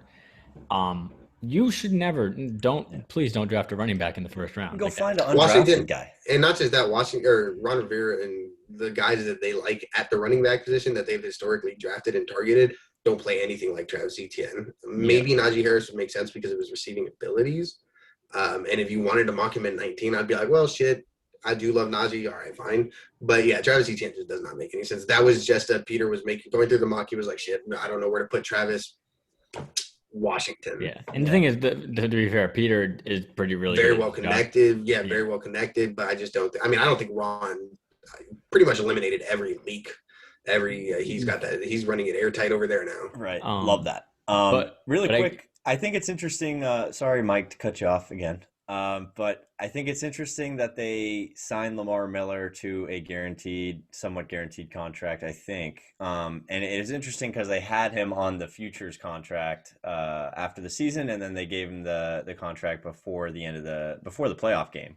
So it's almost like they gave him the playbook, and they were like, learn this playbook, and then we're going to sign you back next year. It could just be a gap fill thing, and it's like, okay, we just got to sign this guy to fill the roster, but. Do you see him, Lamar Miller? I mean, I know he's older, but do you see him making any type of impact? Yeah, I think unless they draft a rookie on day 3 to be, they need someone to fill those Peyton Barber snaps. Okay, Antonio Gibson has 20 touches. We're up 14, and it's 3rd and 1. I don't need that. I don't need 15 defensive tackles tackling this dude. Hey, Lamar, it's your time. Go do that. Right. Yeah. And he literally cannot be less efficient than Peyton Barber was at his job. The least efficient and effective play in the entire NFL last year was handing the ball off to Peyton Barber. It yielded the worst results of any play in the NFL. Any target or touch to any other player. That adds up to what my eyes saw. So I don't. Not great. It was not great. I mean, he did get I'll give him this. Like when they needed 1 yard, he got 1 yard. Sometimes. Yeah, facts. That's facts. But he was not getting you 3. It was like he got a lot of tough yards. He had like a 14-yard run one game, and I was like, God damn, Peyton, like you're popping off today. But yeah, no, people forget Lamar Miller. I mean, that's a very, I guess the term is cautionary tale of like an NFL running back. I mean, that guy fell off a cliff. Mainly exactly. Injuries, and they can still be productive. Alfred Morris, he's essentially the same thing Alfred Morris was for like Dallas when he was running there for a little bit, and then New York. For some reason, Alfred decided to have a revenge game against us. I was like, wait, is this the same Alfred Morris? I was like, what? I didn't know he was on the Giants. Like that was last year, right? Yeah, that was last year. Yeah, so that's an example of this defense just letting. I don't know how much JOK helps. I don't know what would help you from stopping Alfred Morris. That That was a tough one, but back to the original part of that question. I know we got on a running back tangent there, but just thoughts on, like, I guess you wide hinted at receiver. it. You would be comfortable with it, I guess, if it was like the right guy. The right receiver. Yeah, obviously it's all dependent. I'm comfortable with drafting most positions at 19 because I think that Washington can warrant a selection. It just has to be the right player, right? Just make sure you're taking a player worth that selection. If it's wide receiver, guys like any of the top 4 guys that I mentioned, and if they traded back, I'd be okay with some of these other guys like Rondell Moore, Kadarius Toney, Terrace Marshall, someone like that. But at 19, top 4 guys only, in my opinion. I don't have any issue with taking wide receiver, right? Like, I think whether you get a wide receiver on day 1, day 2, or not at all, your receiving core is going to be it's going to play relatively similar. It's just the talent you're putting in that wide receiver 3 spot. And then who you get is just dictating where they're going to play, right? So if you get a guy like Rashad Bateman or Terrace Marshall, they're going to get a substantial amount of their targets on the boundary, while Curtis Samuel and Terry McLaurin play a little more in the slot than necessarily if you went out and drafted a guy like Rondell Moore or Elijah Moore, who would play a lot more off the slot, and Terry would just continue to be your X, and Curtis Samuel would just play on the boundary as your C. I guess because I'm thinking about it, because I know Rondell Moore, he's on my like wish list, but I just obviously 19 would be kind of a reach. Exactly. But we don't know if he's going to last to 51. If he, say, just hypothetically, they draft him at 19, are you overly mad, or you're like, that's a reach, but we just got a really good player? Yeah, exactly. I'll tweet out, I'll be like, well, I wanted other players, but I'm not upset. I don't think it's necessarily a bad pick. I think they'll probably have a plan for Rondell. And I know they're going to want to be versatile and be explosive, and he does that, right? So on top of that, I also think what that is that's taking a little bit of pressure off the idea of having to force a quarterback, because now you have the most explosive and best yak receiving unit in the NFL. Yeah. Exactly. So maybe a guy, even if you were running it back with one like Alex Smith, dink and dunk offs are a little more effective than they would be for any other team. Yeah, for sure. I don't know, Joe, if you wanted to add to that before I. No, sorry, I was reading the text. I was listening to what you were saying. I just gotta fuck it. We can move on. Okay. Well, so yeah, I think it's going to be interesting what they do at 19, because I think the quarterback conversation is only if they trade up, because I don't think anybody's at 19. So we kind of like stop that conversation with. Well, honestly, Mac Jones could fall 19 if he doesn't go to 3, because I have no idea who the hell's going to take him. Actually, New England. I was thinking of that earlier. I was like, if he does not go to 3 and it's all a fake rumor, it could be a drop. I'm trying to think of who. It wasn't maybe a quarterback. There's a player in a recent draft who, like, if he didn't go here, and then like how far will he fall? I'm blanking on the person, but it was very similar to, like, I can see this guy just keep falling, but they said New England would be somebody who, if he got past a certain number, they would go up to like 8 and get him. Really? Yeah, they're saying like Bill would want Mac Jones, and just not. Bill is such a weirdo, yo. He would not want a chance. He would not want to chance him falling to 15, so he would just go up and I think I guess Denver maybe would take Mac Jones, but it seems unlikely. Yeah, well, I know Drew Lock did not help his receivers out last year. It'd be interesting if Denver trades up for Justin Fields himself. So that's the team I'm most commonly hearing is the biggest threat to Washington for one of the top 4 quarterbacks. They are a wild card now that I think about it. Yeah, I wasn't really thinking what Denver would do, but and it's not John Elway running the show anymore, so okay. He finally resigned his position. Relinquished his. Exactly. Now he just tells everyone what to do, not who to draft. Speaking of, let's switch it to linebackers then, which is the other position they could easily, select and upgrade. I don't think Micah Parsons is going to last to 19. If he did, would he be a no-brainer? So no, because as a player, yeah. As a prospect, yes. His fit makes sense. I mean, he would be a great fit to the defense. The front 7 would continue to be super tenacious. I don't know how you plan on stopping them on 3rd and long, because they're just going to send Micah Parsons after you. But with that defensive line, the issue is there's some off-the-field stuff that's pretty concerning. And that's just up to team. I don't have access to the situation. I can't go talk to the people involved. I don't know everything. I don't have enough information to formulate my own opinion, so I can only kind of educate and explain that that's what's happening, and that's why we're going to see him fall maybe a little bit further than we would have originally expected. But I mean, as far as the player goes, it makes a ton of sense. It makes it's a great locker room for him personally, right? We talk about the off-field stuff does not fly in the locker room with Jonathan Allen, with Chase Young, with Landon Collins. Yeah. So I'm not 100% sure on if they would take him or not. But as far as the player goes, yeah, I mean, that's a pretty close to a perfect situation for him. I'm glad you answered that way, because I was going to follow up if you didn't touch on the off-field stuff, because like that's exactly why I was going to say that would be the only reason I don't draft him. Exactly. If those are true, like I don't want you on my team, because like that's not too far ago. These allegations, these were 2 years ago when he was hazing people and doing some like, I'm not going to say what he did. Like you can read about it, but it was bad. Like I know what hazing is. That's not hazing. That's like literally that's like assault. Yeah. That's like abuse. Like it's not. It's bad. And apparently he's come out and said like either that's not true or he said he's contested it. And of course you're going to say that, but yeah, exactly. So and you just don't know.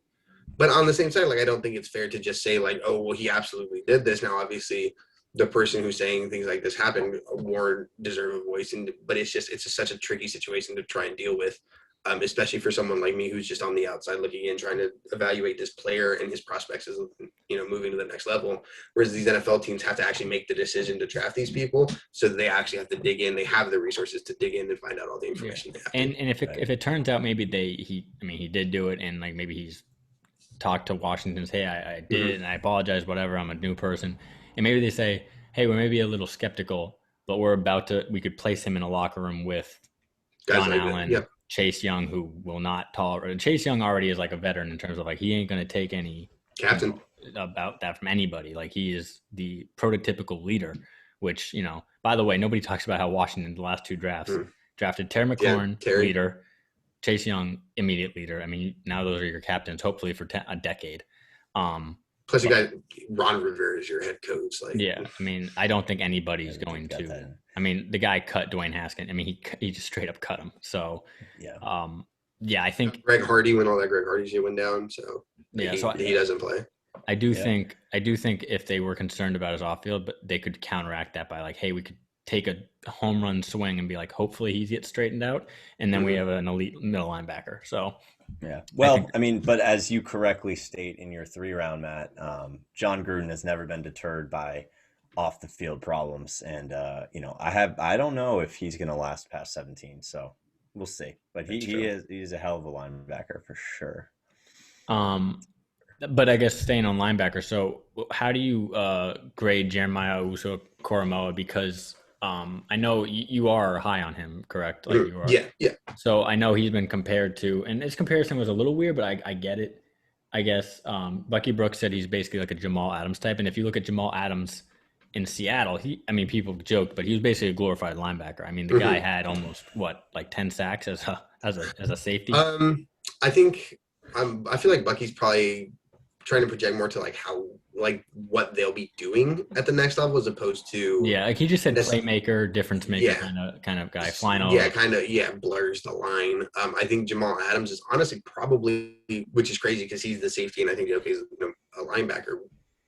Jamal Adams is overall probably a little bit better of a pass rusher. He had like 8 sacks this past year.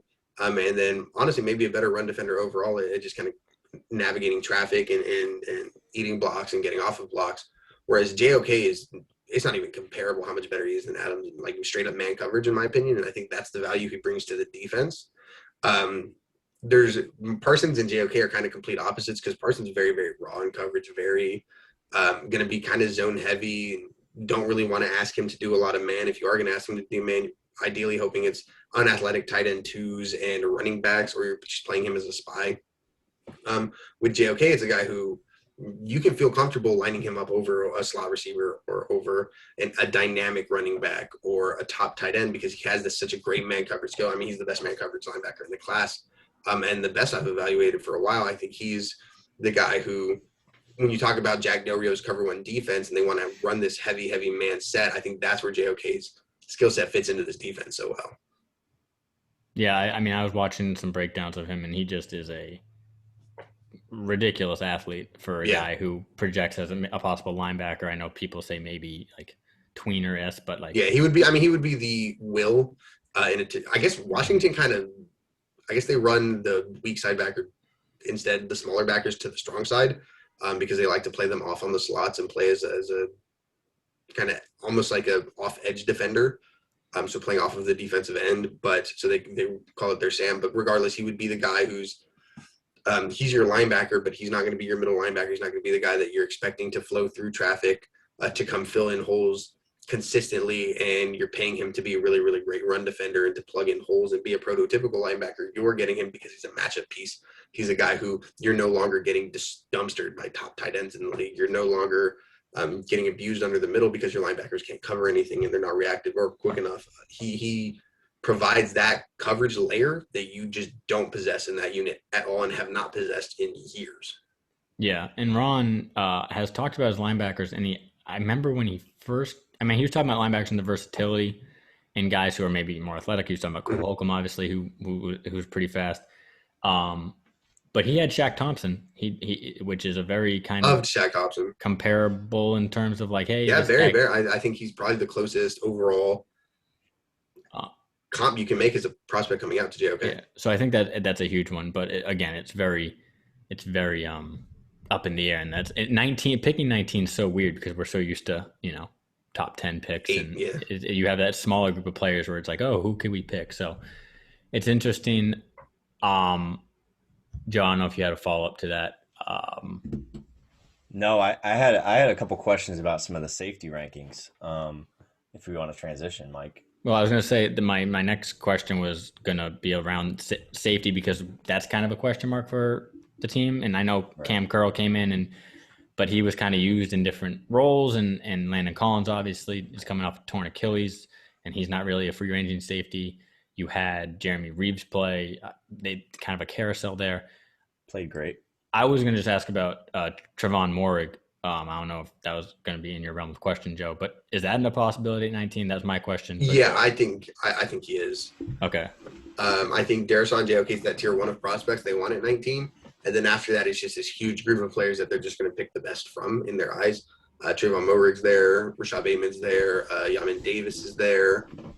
Guys like that. Maybe a guy like a Sam Cosmi or the second tier tackles. Maybe they do Devin Jenkins in that light. But I think he will be a possibility, but I think he's on that second tier of if the guys we really want at 19 aren't there, who are we going to decide from?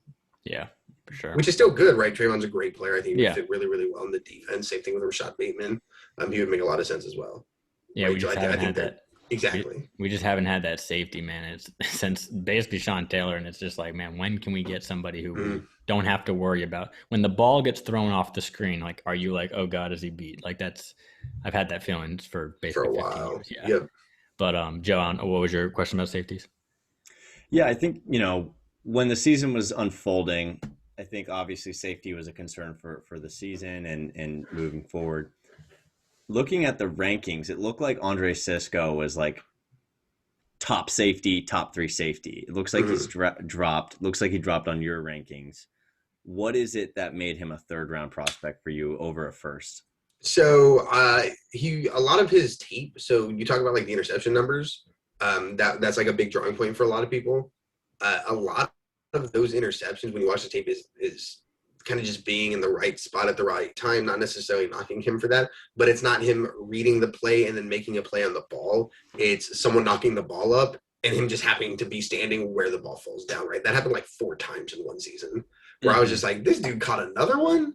And so I think he's got the athletic ability, the range, the length, and the ball skills, right? He caught them to be a good free safety, but he's not so dynamic an athlete and so comfortable in other coverages besides just deep zone that I think he's warranted. Like Trayvon Moehrig, you got a guy who plays the deep zone really, really well, but he also has the ability to come and be a man-up kind of guy, line up over a receiver or a tight end if you need him to. He's a guy who can play the screen really, really well. He recognizes the game and he processes information very quickly. I just don't think Andre Cisco's on that same level. Cisco kind of reminds me of a guy like Caden Stearns. I hold them in the same light. I want either of those two at 84 or 83. Would love that. Just a guy who has the ability to just play the overhang on a really, really good defense that's not going to ask them to do anything else because they don't need someone to do anything else. All they need is that really, really good center fielder. And you do have Caden Stearns in your 7-round mock draft going to Yeah, I would prefer him over Cisco, but it's just a marginal athletic thing. I just think Stearns is a little more natural free safety. Do you think Stearns last, because you have him going in the 4th round, do you think he lasts there, or is that kind of like a hope? Yeah, I think I don't expect him to be selected by the time Washington picks with their 2nd pick in the 3rd, but I think it's possible he's off the board by the time they're picking in the 4th. Gotcha. And I'm briefly going over your mock before we can go into, I just have a couple of like more hypothetical questions as we wrap it up. You have Kellen Mond going in with their 2nd, 3rd round pick. Uh-huh. Is that in the range where you think because I know we talked about this guy already, but Chris Sims said he should be a late 1st, early 2nd. He won't be a late 1st. Yeah, I think that's more Chris Sims. I think that's more for Chris Sims. If Kellen Mond end up being good, he can be like, exactly. I had him ranked. But what do you think of Kellen Mond? I know. So what's your projection? I'm going to be 100% honest. I don't think Washington's going to take a quarterback in that day 2 realm anymore. And the more I've thought about it, it just doesn't make a ton of sense to me because I don't think Kellen Mond or Davis Mills necessarily give you enough reason to draft them and expect one of them to just be a better option than like Kyle Allen or Taylor Heineke behind Ryan Fitzpatrick this year. And I don't necessarily think that any of them did enough on tape to warrant the expectation that they'll be really, really good down the field or that they could be. Now, I'm not saying they won't be. It's definitely possible, but I just don't think that Washington thinks it's likely enough that they're just going to take them and move on from one of Allen or Heineke for no reason, right? Instead, I think they might just use that pick to improve the team. Yeah. And that I've come across that opinion pretty recently, like yesterday.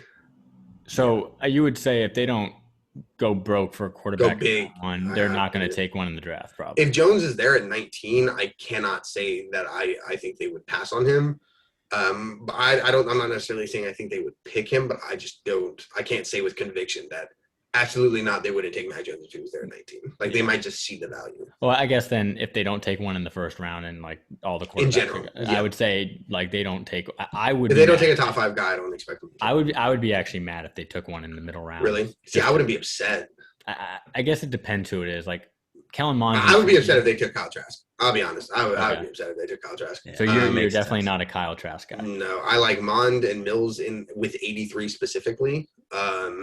Either of those two, I'm not going to be upset with, only because I recognize the value of having a good quarterback, and I recognize the value even more. Like, let's say you get one of those guys, and you add that to the draft class you're already having, right? So instead of using a bunch of these picks and a bunch of picks next year in your 1st round in 2023 to go up and get Justin Fields. Now, obviously, I'm not saying I would rather draft Kellen Mond than Justin Fields.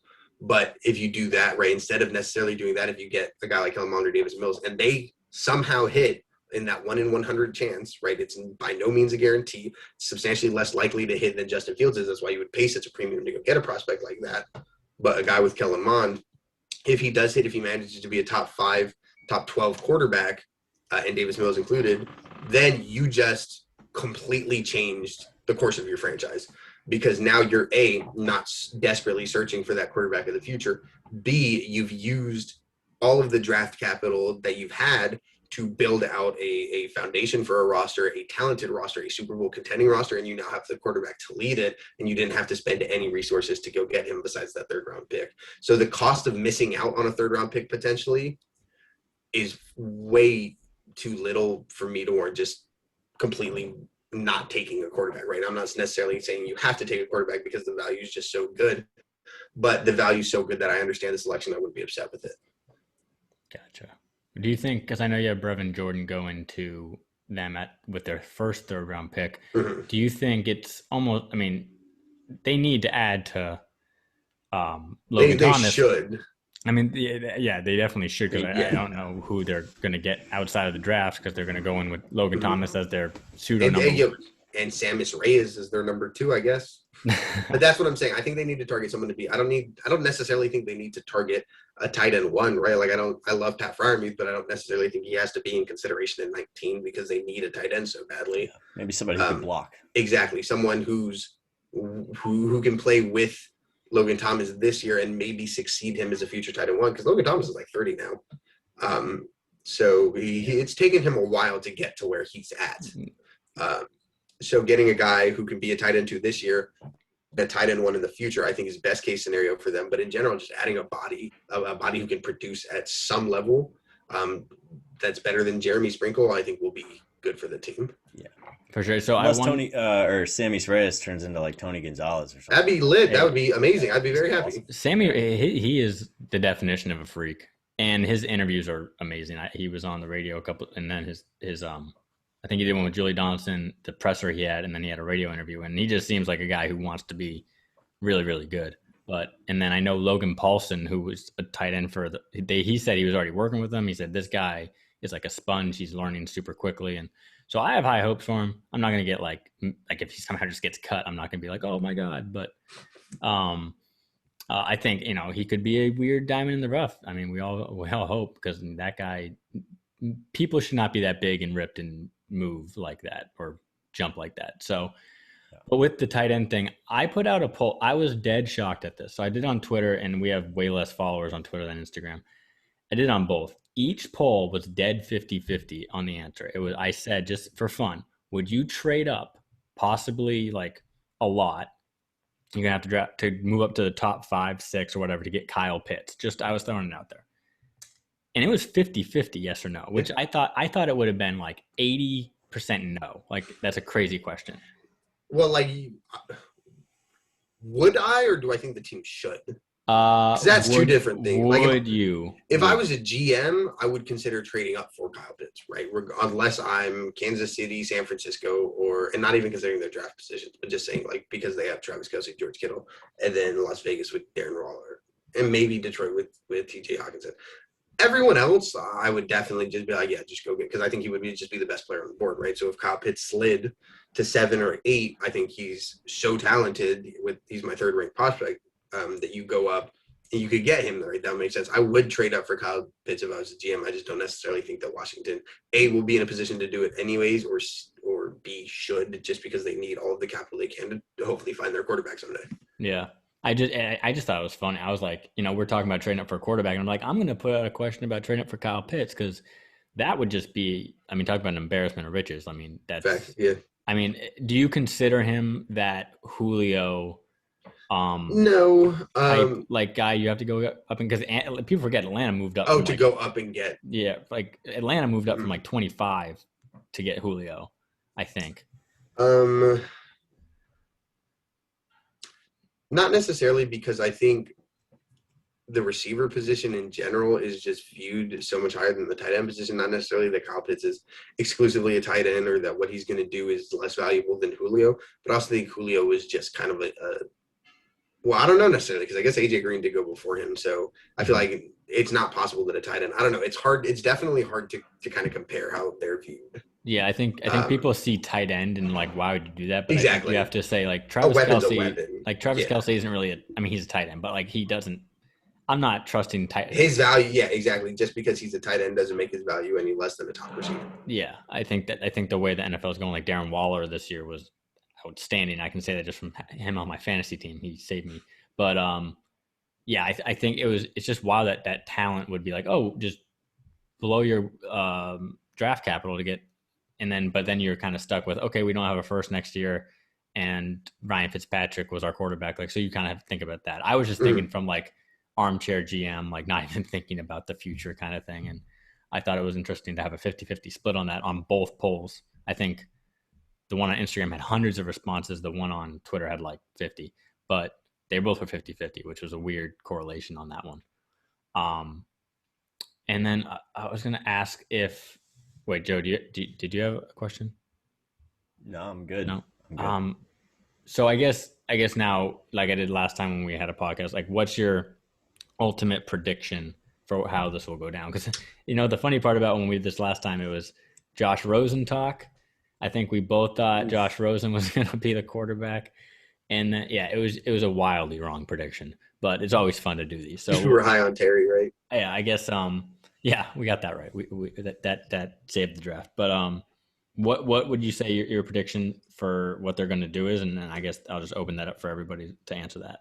I definitely feel more confident going in this time than I did last time, so that's good. I'm going to say, tell you what, I'll name four players that I am operating until Thursday, until Washington selects a different player. I cannot be convinced that one of these 4 players is not getting selected by Washington next week. And it's Justin Fields, Trey Lance, JOK, Jeremiah Owusu, Koramoah, or Christian Darrisaw. One of those 4 players I expect to be a Washington football teamer within a week. That's a solid 4. I also would like JOK just for the fact that you can just type JOK. You don't have to like worry about his name. And he can wear number 6 because that's a thing now, and that would be cold. I'm in the minority on that. I like don't You don't like that. I don't like this. I don't know why. I'm not like Tom Brady. Like yell at. Tom Brady's. That was one of the dumber things I've ever done. That's how I know Tom Brady's never blocked anybody. I get why he's saying it. I think it's more for it. Maybe for him, but he said blocking specifically. Yeah. Listen, I've blocked a lot of people in my life playing football, and not ever in my life have I looked at someone and been all like, should I be blocking this guy? He's wearing the number 11. Yeah. Like never in my life. Never in my life. I think and it is a weird phenomenon how people look different in different numbers. Like if you put I look really good in the number 21. That's true. Like like if you like receivers look different with like 80 numbers than they do with like a single digit in college. Like you just look bigger. Like even Cam Curl joked like I'm not going back to number 2 because I look bigger with 31.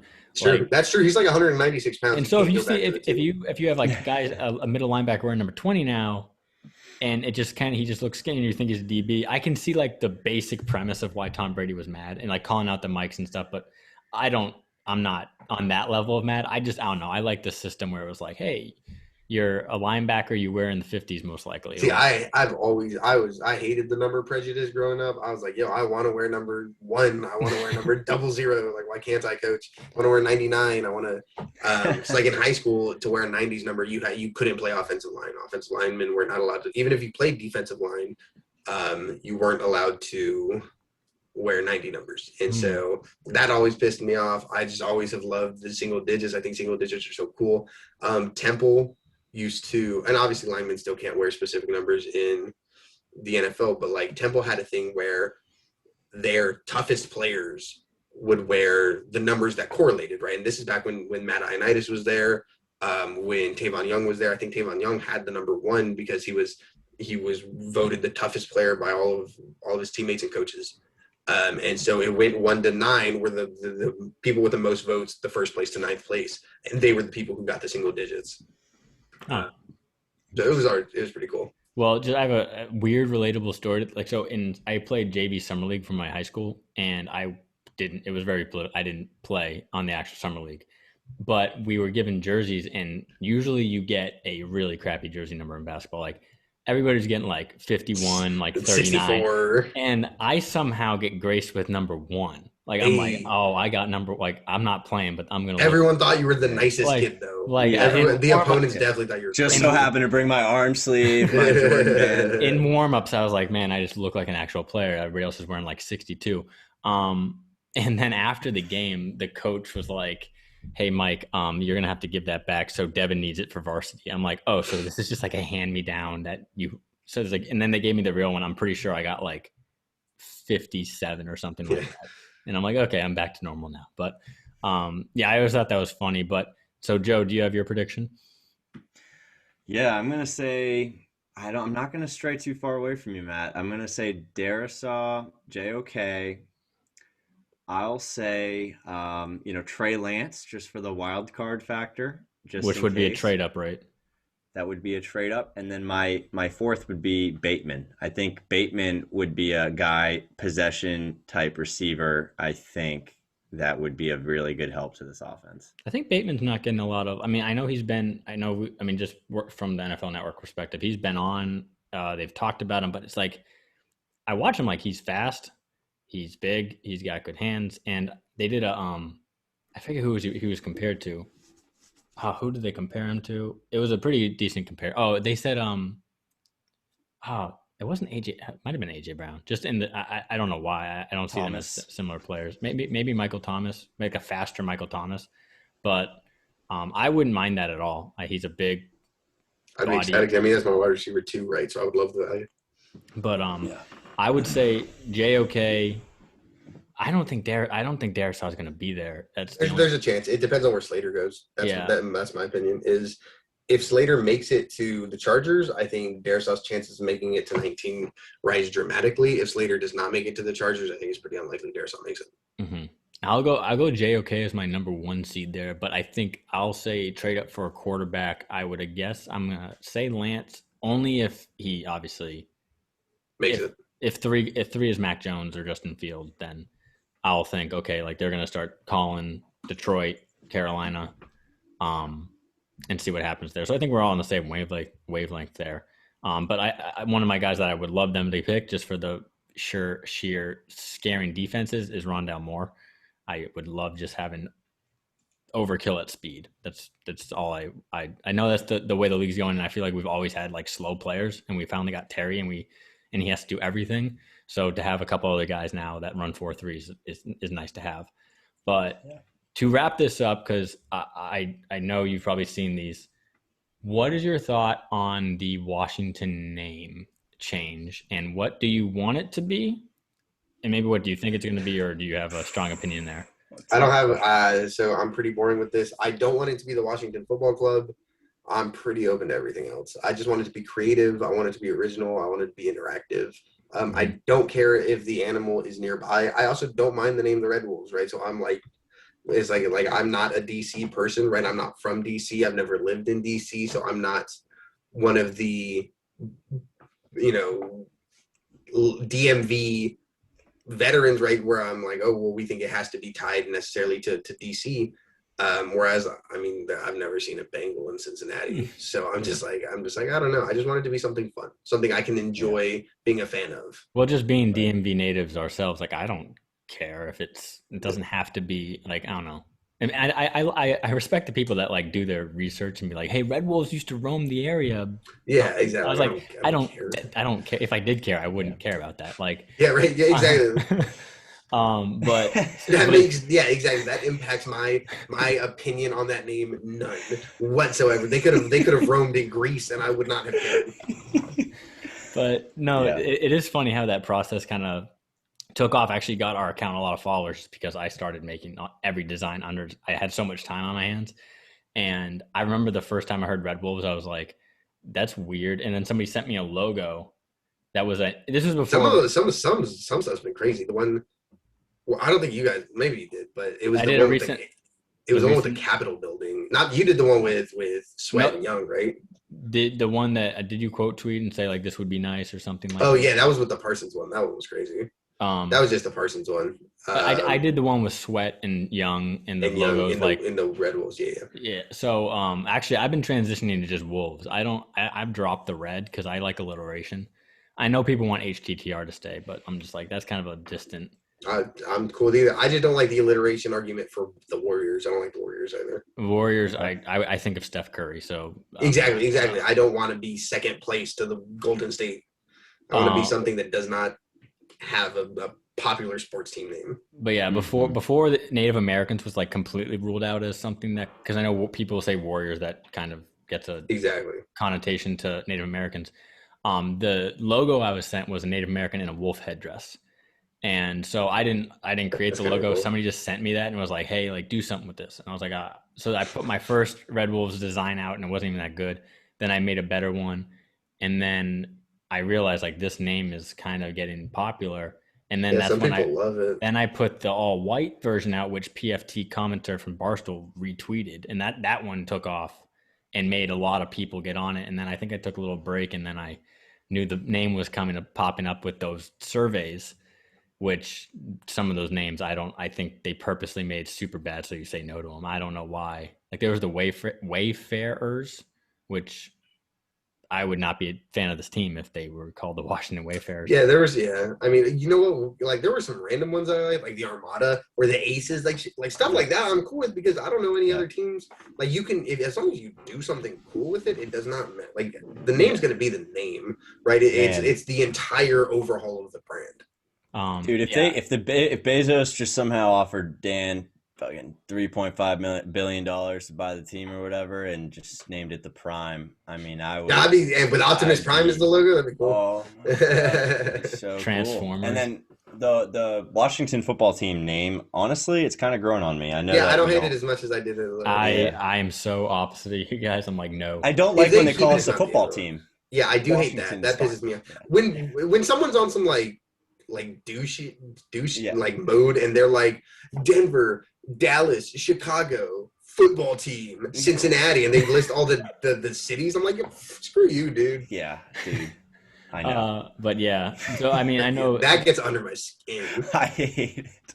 I will say to wrap it, I'll say Wolves. Wolves or Red Wolves is kind of my one seed, and people say like, oh, why don't you do like other? I was like, if you look at our account, you can find literally multiple different names I've done. I have not just done Red Wolves. I kind of just now am locked in on that. If I do decide to do a design or drop a design, it will always be a Wolves design probably. But I'm running out of material now. I've done every logo under the sun, or I've seen a logo under the sun. I was like, I'm out of material. I'm done with it. But I will say, Jason Wright has seen those. People tagged him enough on that one picture that I was like, he definitely, and I was like, he has seen those. So who knows what they do? But I know there's the most. Mike, they might be striking a check up for a couple million for you. Who knows for the logo? Yeah, that'd be funny. If they just like use the logo, then I have like a lawsuit. Right? Didn't even sell it. Just like cut out the.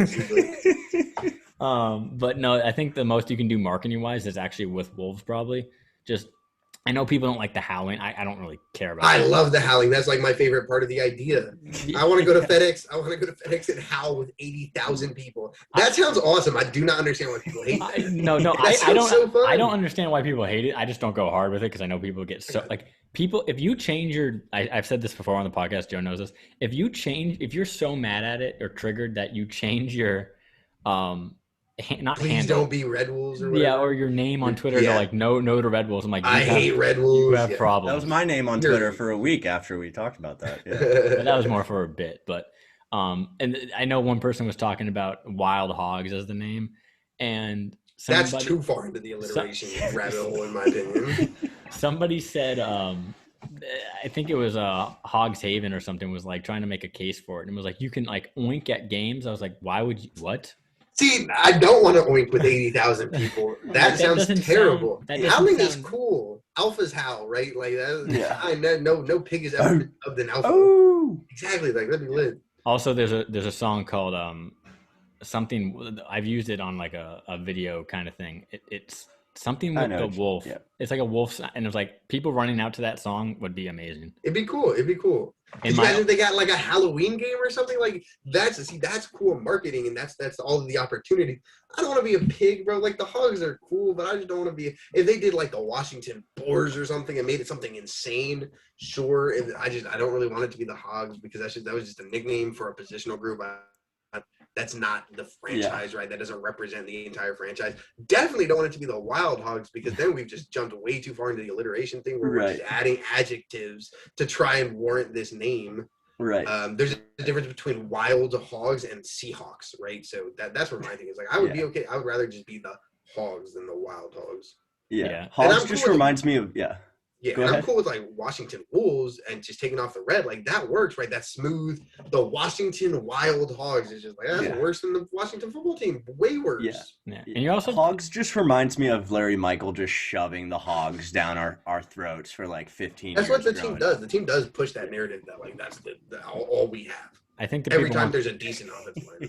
There was like a nostalgia factor and people want that. And granted, I don't have that. So I wasn't around. Yeah. Right? So I think for that factor, I did I have this pitch ready. I've been meaning to do it on the podcast. I'm gonna wait till maybe after the draft and things settle down. But a pitch why Red Wolves is actually a good name and why it actually does in a weird way tie to the past that people don't think about. But it is funny people get away with. I think in Native American culture or one of the subsets of it, like when you die, your spirit becomes a wolf.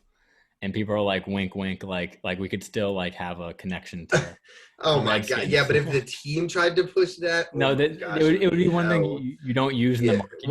We would just be up here. We would just be like, we know why you did. We see what you're doing there. Well, I'm pretty much I think good to wrap this up. I don't know if Joe has any last minute. I'm all set. Thanks again, man. This was great. This is good. This is good content right here. Thank you guys. Yeah, I mean, I had a blast. I love talking ball. But yeah, so we'll this is timestamp on this is Saturday night specifically. But yeah, we'll get this up either tomorrow or Monday, and people have a few days to listen to it. And yeah, you'll see it on Twitter and Instagram hopefully. But yeah, man, thank you, Matt Valdovinos. Really awesome time and. Yeah, hopefully people enjoy this talk, and hopefully our predictions are right. So you're right, ideally this time. Yeah. All right. Well, and you're at MV Scouting on Twitter. MV Scouting. Yeah. MV Scouting. You can find us at DC Sports XP on Instagram and Twitter. That's DCXP Podcast. We'll see you next time.